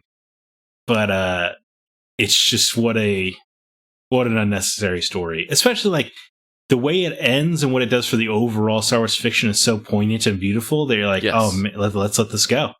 This is Star Wars Episode 3.5. This is essential material. Let's leave it alone. And then they made that and made it not canon. Yeah, which I would have been fine if they went ahead and made 2 not canon. Right, but I still don't understand the first one. I like that answer. I think that's a tough one to accept. And then I guess just so I don't eat up all the time, I'll only throw one more out there. But Splinter Cell Blacklist is a sequel that I don't think should exist because Sam Fisher without Michael Ironside. You got your damn mind? Get out of here. I don't remember. Some guy I've never heard of. Eric Johnson. That was his name. Very memorable. I have a trouble distinguishing those because I know I played Conviction. Was Conviction the one where you had like the mirror under the door thing? Yeah, Conviction was the mirror under the door, which is funny. It's always funny to me that's what you referenced in that game. Not the fact that he's on the outs from Third Echelon or the fact that he's brutalizing people, you're interrogating them violently. Where you're just like, yeah, you use a car mirror under the door, right? Which you don't even have past the first level because he gets a snake cam from Grimm. It's funny that made such an impression on you. I don't know why that sticks out to me then, but it does. Blacklist is he rejoins the government as Fourth Echelon, not Third Echelon, because he blew it up in the Conviction. And he's working with the guy who helped set up his daughter's death thing. I don't know. It's a weird game, but another instance where it's fun, but I wish I wasn't playing it. Such a bizarre statement. This is fun, but I wish I weren't playing it. I just wish you were playing as a character who wasn't Sam Fisher. Gotcha. You hoping that we get a Splinter Cell announcement at Bethesda at the Xbox thing? I don't know. No. Or is Ubisoft even having their own thing this year? They'll do something. They'll tease Zach again and he'll get hyped. I mean, I don't know, because Michael Ironside is probably too old now, right? Especially if they're doing a remake Splinter Cell. I don't know. Imagine him coming out and announcing the game. Yeah. Did you That's see? Just gonna be a thing now. Did you see him in Nobody? No, I've heard that's the dude from Better Call Saul, right? Yeah, his father-in-law is played by Michael Ironside. Oh, okay. Oh, I don't know how much walking around that guy's doing these days. Do I need to see that movie? Oh, it's a lot of fun. Okay. Yeah, I think it's an interesting way to see Bob Odenkirk. What about you, CB? You got any unnecessary sequels? Well, I mean, we already spoiled a couple of them with Bomberman X Zero and the unfortunateness that is Pac-Man 2. Okay, I have a few But more. but I mean, to this day, like I am still like violently angry about Duke Nukem Forever. Like There was so much bizarre stuff going on in that game, and I'm not even talking about like content, like inappropriate content or whatever. Which apparently, well, I mean, I expect some inappropriate content with the Duke Nukem game, but that one did kind of like wow. I mean, throwing a turd around a bathroom.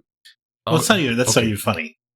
No, it's really not. Toilet humor is always funny, but just. I mean, we throw poop around in Binding of Isaac. No, there is poop creatures. Well, I mean, no. You can unlock certain abilities that you will throw poop or pee.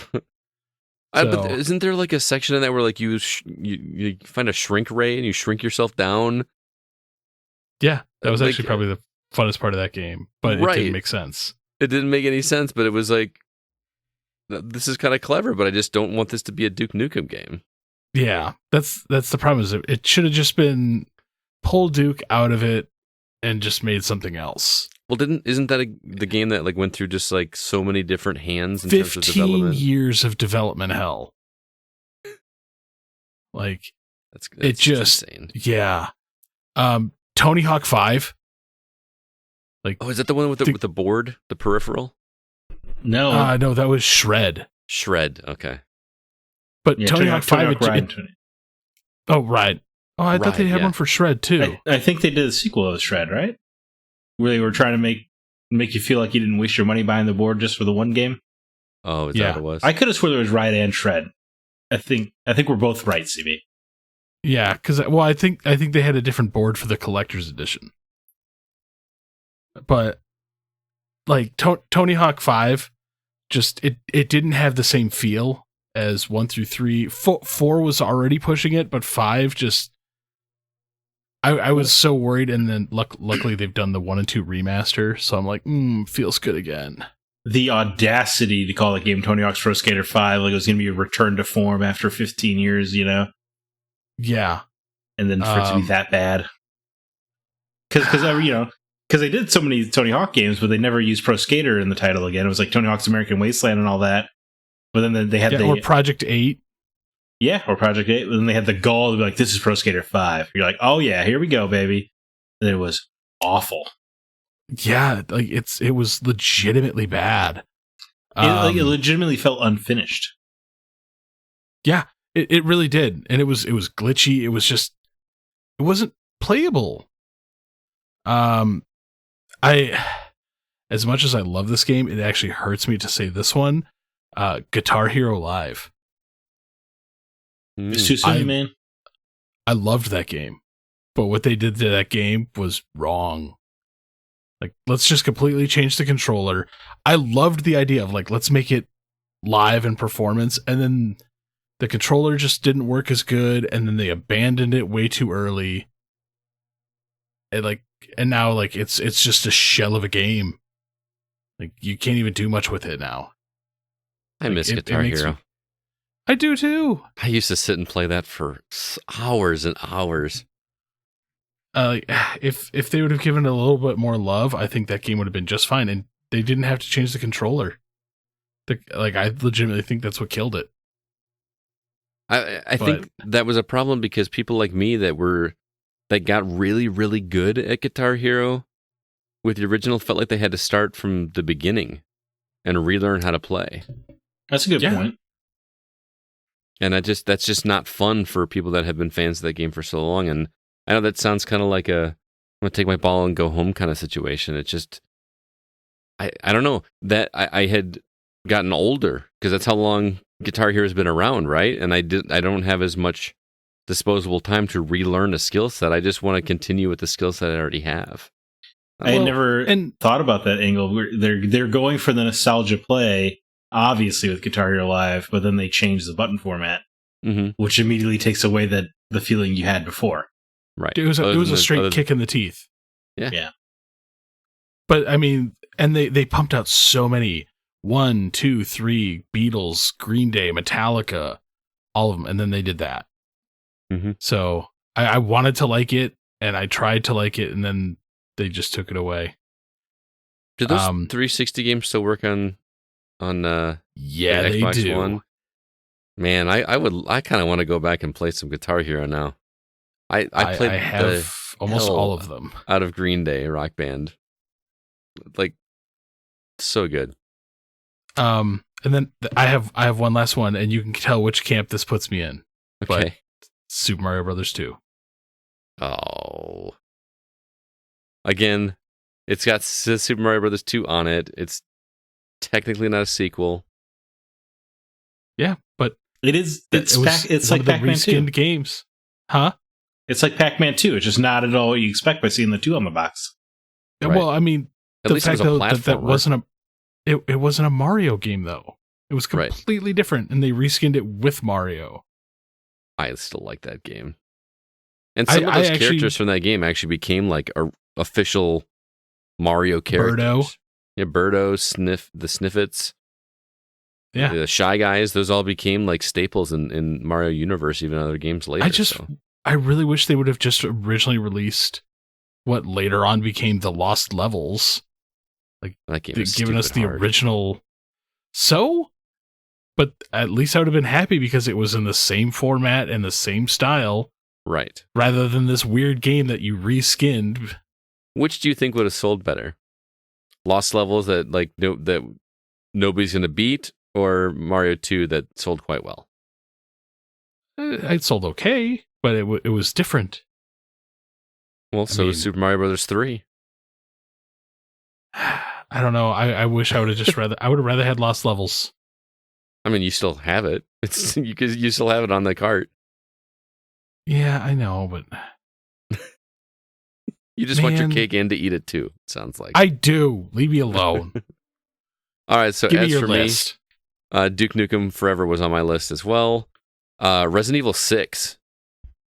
I'm surprised, Zach, you didn't have that one on your list because that's He's erased it from his memory. Don't bring it up.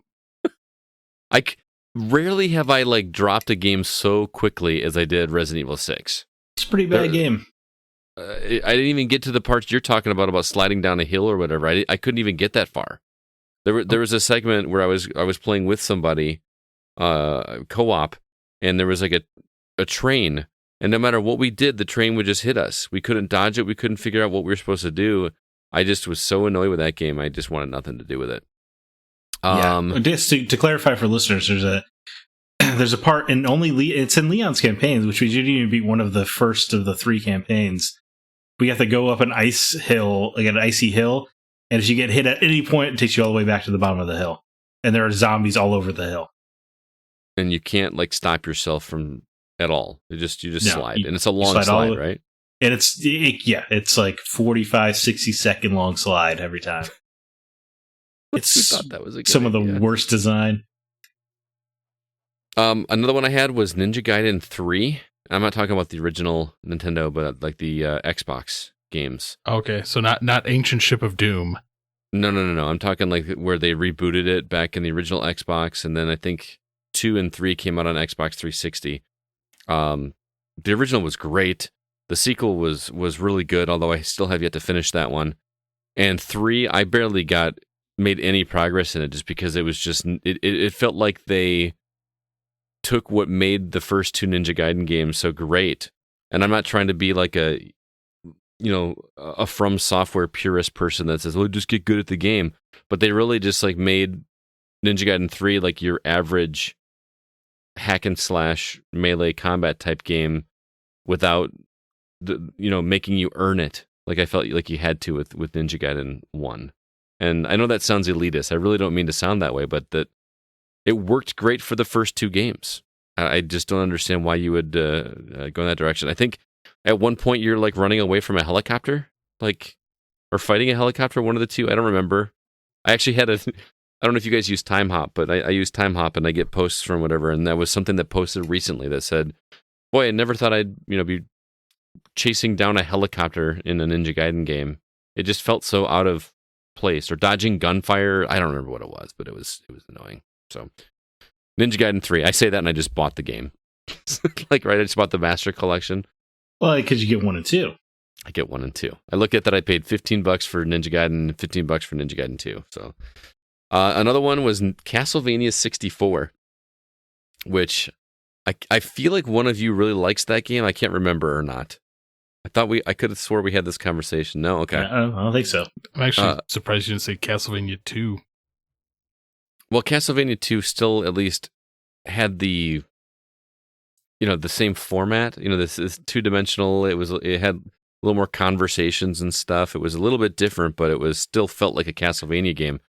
Castlevania 64 tried to take the game into 3 dimensions poorly.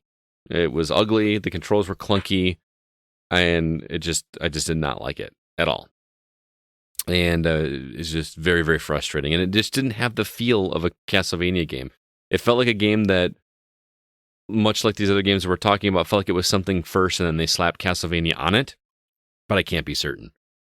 Well, I mean, I feel that's the problem with a lot of the N64 libraries. They're like, hey, 3D, we got to move everything to 3D. Superman. Superman, Mario, Castlevania. Like, Mhm. they moved everything that way. Zelda. Bomberman. Yeah, there you go. I got a couple more I'll go through quickly because I know you guys were shorter. Metroid Other M. Game in one of my favorite franchises of all time. It's the only one I've never finished. I feel like that one I need to go back to at some point and see if it really was as bad as I remember. But I enjoyed the gameplay quite a bit, but yeah, the story was insufferable. mm-hmm. Isn't the one where she does thumbs up in just a super annoying way, or like, isn't like the whole premise that like her weapons get stripped away, and you get them like unlocked to you by the commander? Right, the same commanding officer she gives the thumbs up to. Right, like, what does that make any sense? Why would you not want to fully arm? Why would you want to disable a soldier that just isn't? And Make her a better soldier. And then Samus is like pee in her pants level afraid of Ridley every time when she encounters him in that game. I didn't make it that far, so It's just she did not feel like Samus. yeah. I mean, that was a cool thing about Samus, was just how cool and collected she felt, because you never saw her face, you never saw fear. I mean, obviously she was masked or helmeted. I guess. Well, when she took the helmet off, when you won or whatever, but she was doing these missions that were over the top dangerous. Mm-hmm. So it's just weird that she wanted to cry when she saw the dragon alien. Right. Modern Warfare 3, which is an interesting one because you guys both know I'm not huge Call of Duty guys, but I love playing through the campaigns, and I think that is the only one that I've never finished mostly because it was glitchy, forgettable. Mm-hmm. I would have rather said Ghosts. Yeah, I thought Ghosts had a cool cliffhanger at least.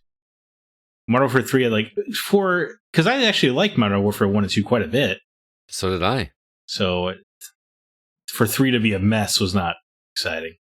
I mean, I got teleported to like the middle of an airfield that was on fire, inexplicably, in like one of the opening scenes, and I think that's about as far as I made it. I was like, can't do this. Plus, weren't you like fighting robots or something in that one? I don't think so. Which one am I That thinking? Was Advanced Warfare? That was later on, the Kevin Spacey one. That was Advanced Warfare. Oh, okay. I finished that one. Especially with 1 and 2, because 1 you had like such great moments, and 2 had great moments, and then 3 it didn't feel like it lived up to the hype of the previous 2. 2 was just like a nonstop roller coaster ride of adrenaline. So good. And just even that voice. Like Modern Warfare 2 coming soon. I'll take the one on the left. You get the one on the right. Just like, just felt so cool. The Ferris wheel scene, was that in the original Modern Warfare? Which one? The scene at the fair where you're at an amusement park and there's a Ferris wheel in the background. I think that's the first one. We're in Chernobyl taking a sniper shot. Right. Yeah. Yes, that's Modern Warfare 1. And the launching of the nukes and just all that was just like, oh, this is really happening. Holy cow. Man, I want to go back and play that one. One more, I promise, and then I'm done. Modern Warfare 2, they burn you alive in first person while you have to watch it happen. Oh, yes. Ooh, I remember that being talked about. Yeah, that's pretty cool. Last one is Paper Mario Sticker Star. I loved the Paper Mario games. Paper Mario, The Thousand Year Door. I wasn't a huge fan of the Wii one where they made it into a platformer. That was okay. But Sticker Star looked like it was going to be a return to form. And that game just was so boring. They just made it completely and utterly uninteresting. I'd completely push that one out of my memory. Oh, really? Thank you for reminding me. You're welcome. I actually, before we move on, I actually forgot one that probably Zach and I both. Shadow of War. Oh yeah, definitely. Actually, somebody mentioned that one. Why don't I go ahead and read that comment right now? Yeah.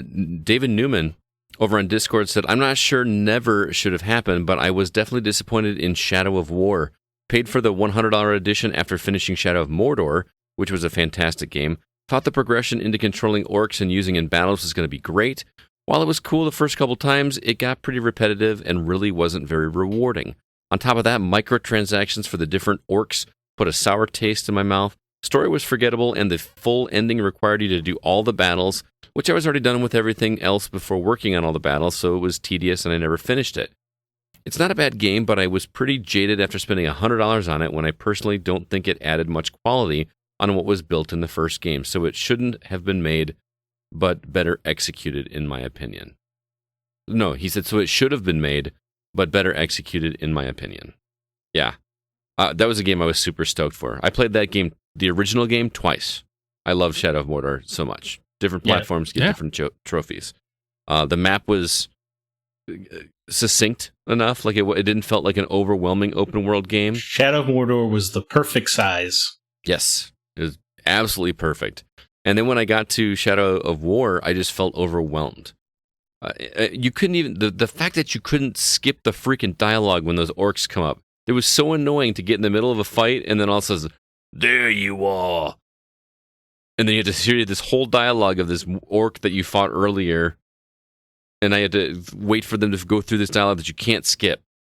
In the middle of a fight or in the middle of like when you're sneaking, when you're trying to be stealth through like a city or whatever, and they spot you, and all of a sudden you have to wait for this dialogue, and now the jig is up. I don't know. Oh no, the worst is when you accidentally encountered multiples of them, but you were fighting one. Yeah, and you were just like they would all do their like one would talk while you're still fighting apparently. Then the next one would talk, and by the time like the third one you would be dead. Yeah, because it didn't pause the fighting. The Shadow of War also just had too much. It was over designed. So much going on at all times. It was just not fun. And I really, when I beat Shadow of Mordor, my thought wasn't, boy, I hope we get another Lord of the Rings game. My thought was like, boy, I can't wait to see this developer does the Nemesis system in other settings. Yes, that's exactly what I thought as well. And then they killed it. So at least now we have Wonder Woman coming. There you go. Yeah. All right, CB, why don't you go back at the top and read the next comment? Well, we have Sean Coates. The Tony Hawk series comes to mind with the exception of the awesome Tony Hawk Pro Skater 1-2 remake. The series was in pretty bad shape when Neversoft left the franchise. During the Robomoto era, they were releasing nothing but turd after turd after turd. We got a crappy half-assed HD remake, a truly terrible game not worthy of being named Pro Skater 5, and two awful motion control-based games using that skateboard peripheral. As far as I'm concerned, the series died when Neversoft left, and Robomoto was just completely stabbing the corpse. Yeah. Man, I completely agree with that. Harsh opinion. Yeah. But fair. It is fair. Yeah. Paul Hine wrote in with, where to begin? I think Call of Duty comes to mind, Battlefield, any of the yearly release games that didn't need to be released. I know they made their respective companies massive bank, but the quality and innovation certainly took a hit. He also says, did we really need all the Metal Gear Solid games? Paul, yes. He also said, Command & Conquer should have quit while ahead too. SimCity was a swing and a miss after some great iterations. Duke Nukem from badass to just ass. Enough said. And wow, sequels are hard. I think Metal Gear Solid, each Metal Gear Solid, maybe with the exception of 5, had the storyline justification to exist, and it was always great seeing Kojima's innovations and what he was bringing into the franchise. And then 5 was incredibly fun from a gameplay perspective, but yeah, I don't totally know if we really needed that storyline. In fact, it kind of just actually made it a little bit more complicated, the timeline. But yes, we needed most of those Metal Gear Solid games because they were all awesome. Paul. I think anything post, he brought up SimCity, anything post SimCity 2000, unnecessary. Well, there was the one that came out, just under a decade ago that just was a horrible mess when it launched, and by the time they patched it to a workable place, nobody cared anymore. Yeah. It was the best marketing City Skylines could have asked for. Right. I remember that because that came out afterwards. Yep, totally. Jeremy Cox writes in on Facebook and says, Dragon Age 2, while still a decent but more action-oriented RPG, it lacked the customization of the original. It felt like your choices didn't matter as much. Also, the story just felt bland in comparison. The original story had a sense of impending doom, while this one just felt like it was on a treadmill going nowhere. Speaking of going nowhere, the original was open world, where this one was in one city. Recycled dungeons, see the original Mass Effect, also didn't help. That's what I heard the biggest complaint about that game, is that the dungeons looked identical. Like everything looked exactly the same. It just kind of rearranged, or some of the dungeons were exactly the same. Yeah, I was saying there's no looking the same. They were the same. Oh, it was the exact same dungeon? I didn't play it, but no, I mean, like there are a few different layouts or whatever, but you know, if you go to one like grotto cave, they all look the same. Oh, really? Like everything is laid out exactly the same? Yeah, like it's the same staircase, and you go to the left, and there's the barrel there and stuff like that. Yeah, it's pretty bad. I like Dragon Age 2 a lot. I think but it's also from a storyline perspective yet again. Right. So I guess we're seeing me there. But the concept of seeing one city over the course of 10 years and your impact on it, I thought was pretty darn cool. And there's a little DLC where you interact with this demon character who ends up being the bad guy of Dragon Age Inquisition, which is pretty impressive that they had like 6-year foresight to planting that seed. Oh, that's kind of cool. Nice. CB, we got one more left. All right. Kevin Honigford, going old school here with Strider Returns. The original Strider was a blast at my local arcade, so I was excited to bring this one home to be able to play without forking over my lawn mowing money. Holy crap, was I in for a disappointment. Everything about it was horrendous. I gave it multiple tries throughout the life of my Genesis, but I could never just get past the first few parts of the game. Not because they were difficult, but because I simply couldn't put myself through any more of it. Yeah. There's a few of those out there that are just not playable. Next D&D night, guess what we're doing? Playing Strider Returns. We're gotta try. I gotta see what he's talking about. They have a really great Strider game on PS4 that came out like right when the console came out. It was a gear-gated style game. So not super like the originals, but it was a pretty great game. I think it was also on Xbox, because I think I got that one as a Games with Gold or something at one point. And I was super stoked. I don't see why it wouldn't be on Xbox, but I just remember it came out pretty early in the PS4 when like there wasn't a lot to play, so I ended up playing it, sort of thing. Mm-hmm. Pretty good. Nice. Yeah. Well, that is our topic. Thank you so much for everybody that wrote in, and thanks you guys for the awesome list. And it's always fun to we're always kind of positive about stuff, so it's kind of fun to go back and talk about games that we didn't think should have existed in the sequel universe. So next week's topic is going to be community questions, so stay tuned for social media, where we will be asking you for questions for us to answer on here. So be ready for the posts on Facebook, Twitter, and Discord. But that's going to do it for this episode of The Gaming Outsider. Zach, do you have any parting words or recommendations for our listeners before we head on out of here? I watched the Hulu miniseries A Teacher, and it's phenomenal. Its premise is definitely a difficult subject matter to watch, but if you're in for something that's not afraid, it doesn't really pull a lot of punches. You kind of see the entire perspective of this older female teacher essentially assaulting her male student, and you get to see the impact of his viewpoint and having to come to grips with it. And then, the relationship ends by like the middle of the series. So you really see the impact of it too. It's a really great examination of how that effed up situation would play out, and how it would be so much less punitive for a female teacher than it would be a male teacher as well. Mm-hmm. It's good. It's really great. Yeah, you recommended that one to me. I've added it to my list, but so much to watch. Yes, there's what really drew me to is like, oh, it's an intriguing premise. It's not a story that gets told about very often, and the fact that it was only 10 episodes, 30 minutes each. Yeah, really sold me. Can we get more of those, please? That's what I'm saying, man. Yeah. And like there's no dangling thread for season 2, right? Like it was just a mini series. It's very refreshing. Yeah, I went back and rewatched Ted Lasso again just because I needed to smile. And I was kind of just like loving how those aren't hour-long episodes. Like at most they're 40 minutes, you know what I mean? And they just go through so quickly, and that show's so good. Stop shaking your head, CB. Show's great. Ted Lasso's great. You're talking it up too much. I made the mistake of telling him that it was full of like dad-isms. Like, how like Ted always has like just some phrase that just sounds like, something that an old dad would say. Yeah, sure. But he just I tried to sell him on that, and he hates all my dad jokes, so that did not help. But I wouldn't say they're dad jokes. They're like grandfather wisdom. Yeah. It's not that I hate dad jokes. It's the fact that every time outside of this show that you open your mouth, I'm expecting one. Like, literally, we're sitting down having dinner over the weekend, and he opens his mouth, and I'm like, it's a dad joke. Sure enough, it was. I love it. CB, what about you?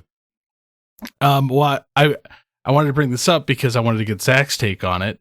I ordered a DC comic finally. Oh boy, which one? Batman Aliens. Oh, sure. Okay. It was one of the few pieces of Alien stuff I didn't have in my collection, so I didn't know if you've read it, but it should be coming in the mail tomorrow. Yeah, it's a lot of fun, and then they do a follow-up with Green Lantern versus Aliens. So you'll have to read that. So I need to acquire these. So I've ordered Batman Aliens. Yeah, it's fun. So and Batman Predator is really fun too. I've heard that Superman Predator is not very exciting. Yeah, I don't think I've read that one. I'm not even sure it existed until now. So yeah, I will be reporting back soon enough on that because I have a feeling I'm going to tear through that fairly quickly. There's also, I know you love Star Trek, there's Green Lantern Star Trek. That's a pretty great comic. That's weird. Dude, that's weird. What? It's a great meeting of science fiction universes. Please tell me it's Picard. No, it's the Kelvin timeline. Oh. That's even more bizarre. That's fair. I'll give you that. Yeah. Oh, Zach, you'd be proud of me. I started watching the Green Lantern movie. Don't. Why would I be proud of you? Because I learned something I know something about Green Lantern now. What do you mean by started? That's a terrible movie. Oh, well, look, we watched it, and my wife was actually enjoying it and wanted to finish it later because she was too tired to stay awake. Oh. So I don't think it's a bad movie. I just think it's a poorly edited one, and Ryan Reynolds is not playing Hal Jordan. Like, okay. The character, whatever character he is not Hal Jordan. It's Deadpool. I mean, it is definitely, well, not even Deadpool, because like when he's getting the training montage, and he's like, "Fine, I will quit" or whatever. Like Deadpool wouldn't quit. I don't know, but it's weird. It does have that wonderful, wonderful Mark Strong. Yes, great Sinestro. I mean, I don't hate the movie. I think it's a good introduction to Green Lantern. It gives you the basics. I found myself distracted by the characters from like that were the purple and all that kind of stuff. I don't know. It just looked off to me. I haven't read the comics, so I don't know if that's what they look like, if they're that color or whatever. But yeah, sure, yeah. I thought the scene was pretty cool when he Star Wars aliens are different. Star Wars aliens are different colors. No, but they were all purple. Like they were every one of them felt like they were purple. There's just a lot of purple and green. Okay. It just the Hot Wheels track is goofy. That was pretty funny. The right kind of goofy. Anyway, my recommendation, I didn't even listen to this until I hung out with CB yesterday, but Coheed's The Liars Club now has an acoustic version of it, which is quite good. But I highly recommend checking it out if you like it. It's solid. But unfortunately, CB, I don't know if you know this, but their album got pushed back to June. It's not coming out this month anymore. That's not that far. It's a month. I know, but still, I was like really looking forward to having that at the end of the year. That album is really good. Love me some Coheed. Going to see him again in August. Very, very excited. All right, everybody, thank you so much for tuning in and listening to The Gaming Outsider, which, by the way, is produced by Mr. Nate Lucas. And all the music you hear is written and performed by Grant Henry of Stemage and Metroid Metal. By the way, Mr. Grant Henry told me this, I didn't even know until the game released, but the trailer for Rogue Legacy 2 features music by Mr. Grant Henry. So, man, very, very happy for that dude. It's an awesome trailer, and he is such a talented musician. So be sure to check that out. Also, be sure to email us if you have any questions or concerns. Our address is feedback@thegamingoutsider.com. Until next week, I'm Scott Clark with Zach Parkerson and Chris Behrensmeyer, and we are The Gaming Outsider. And remember, there's no such thing as a bad game, just games that aren't for you.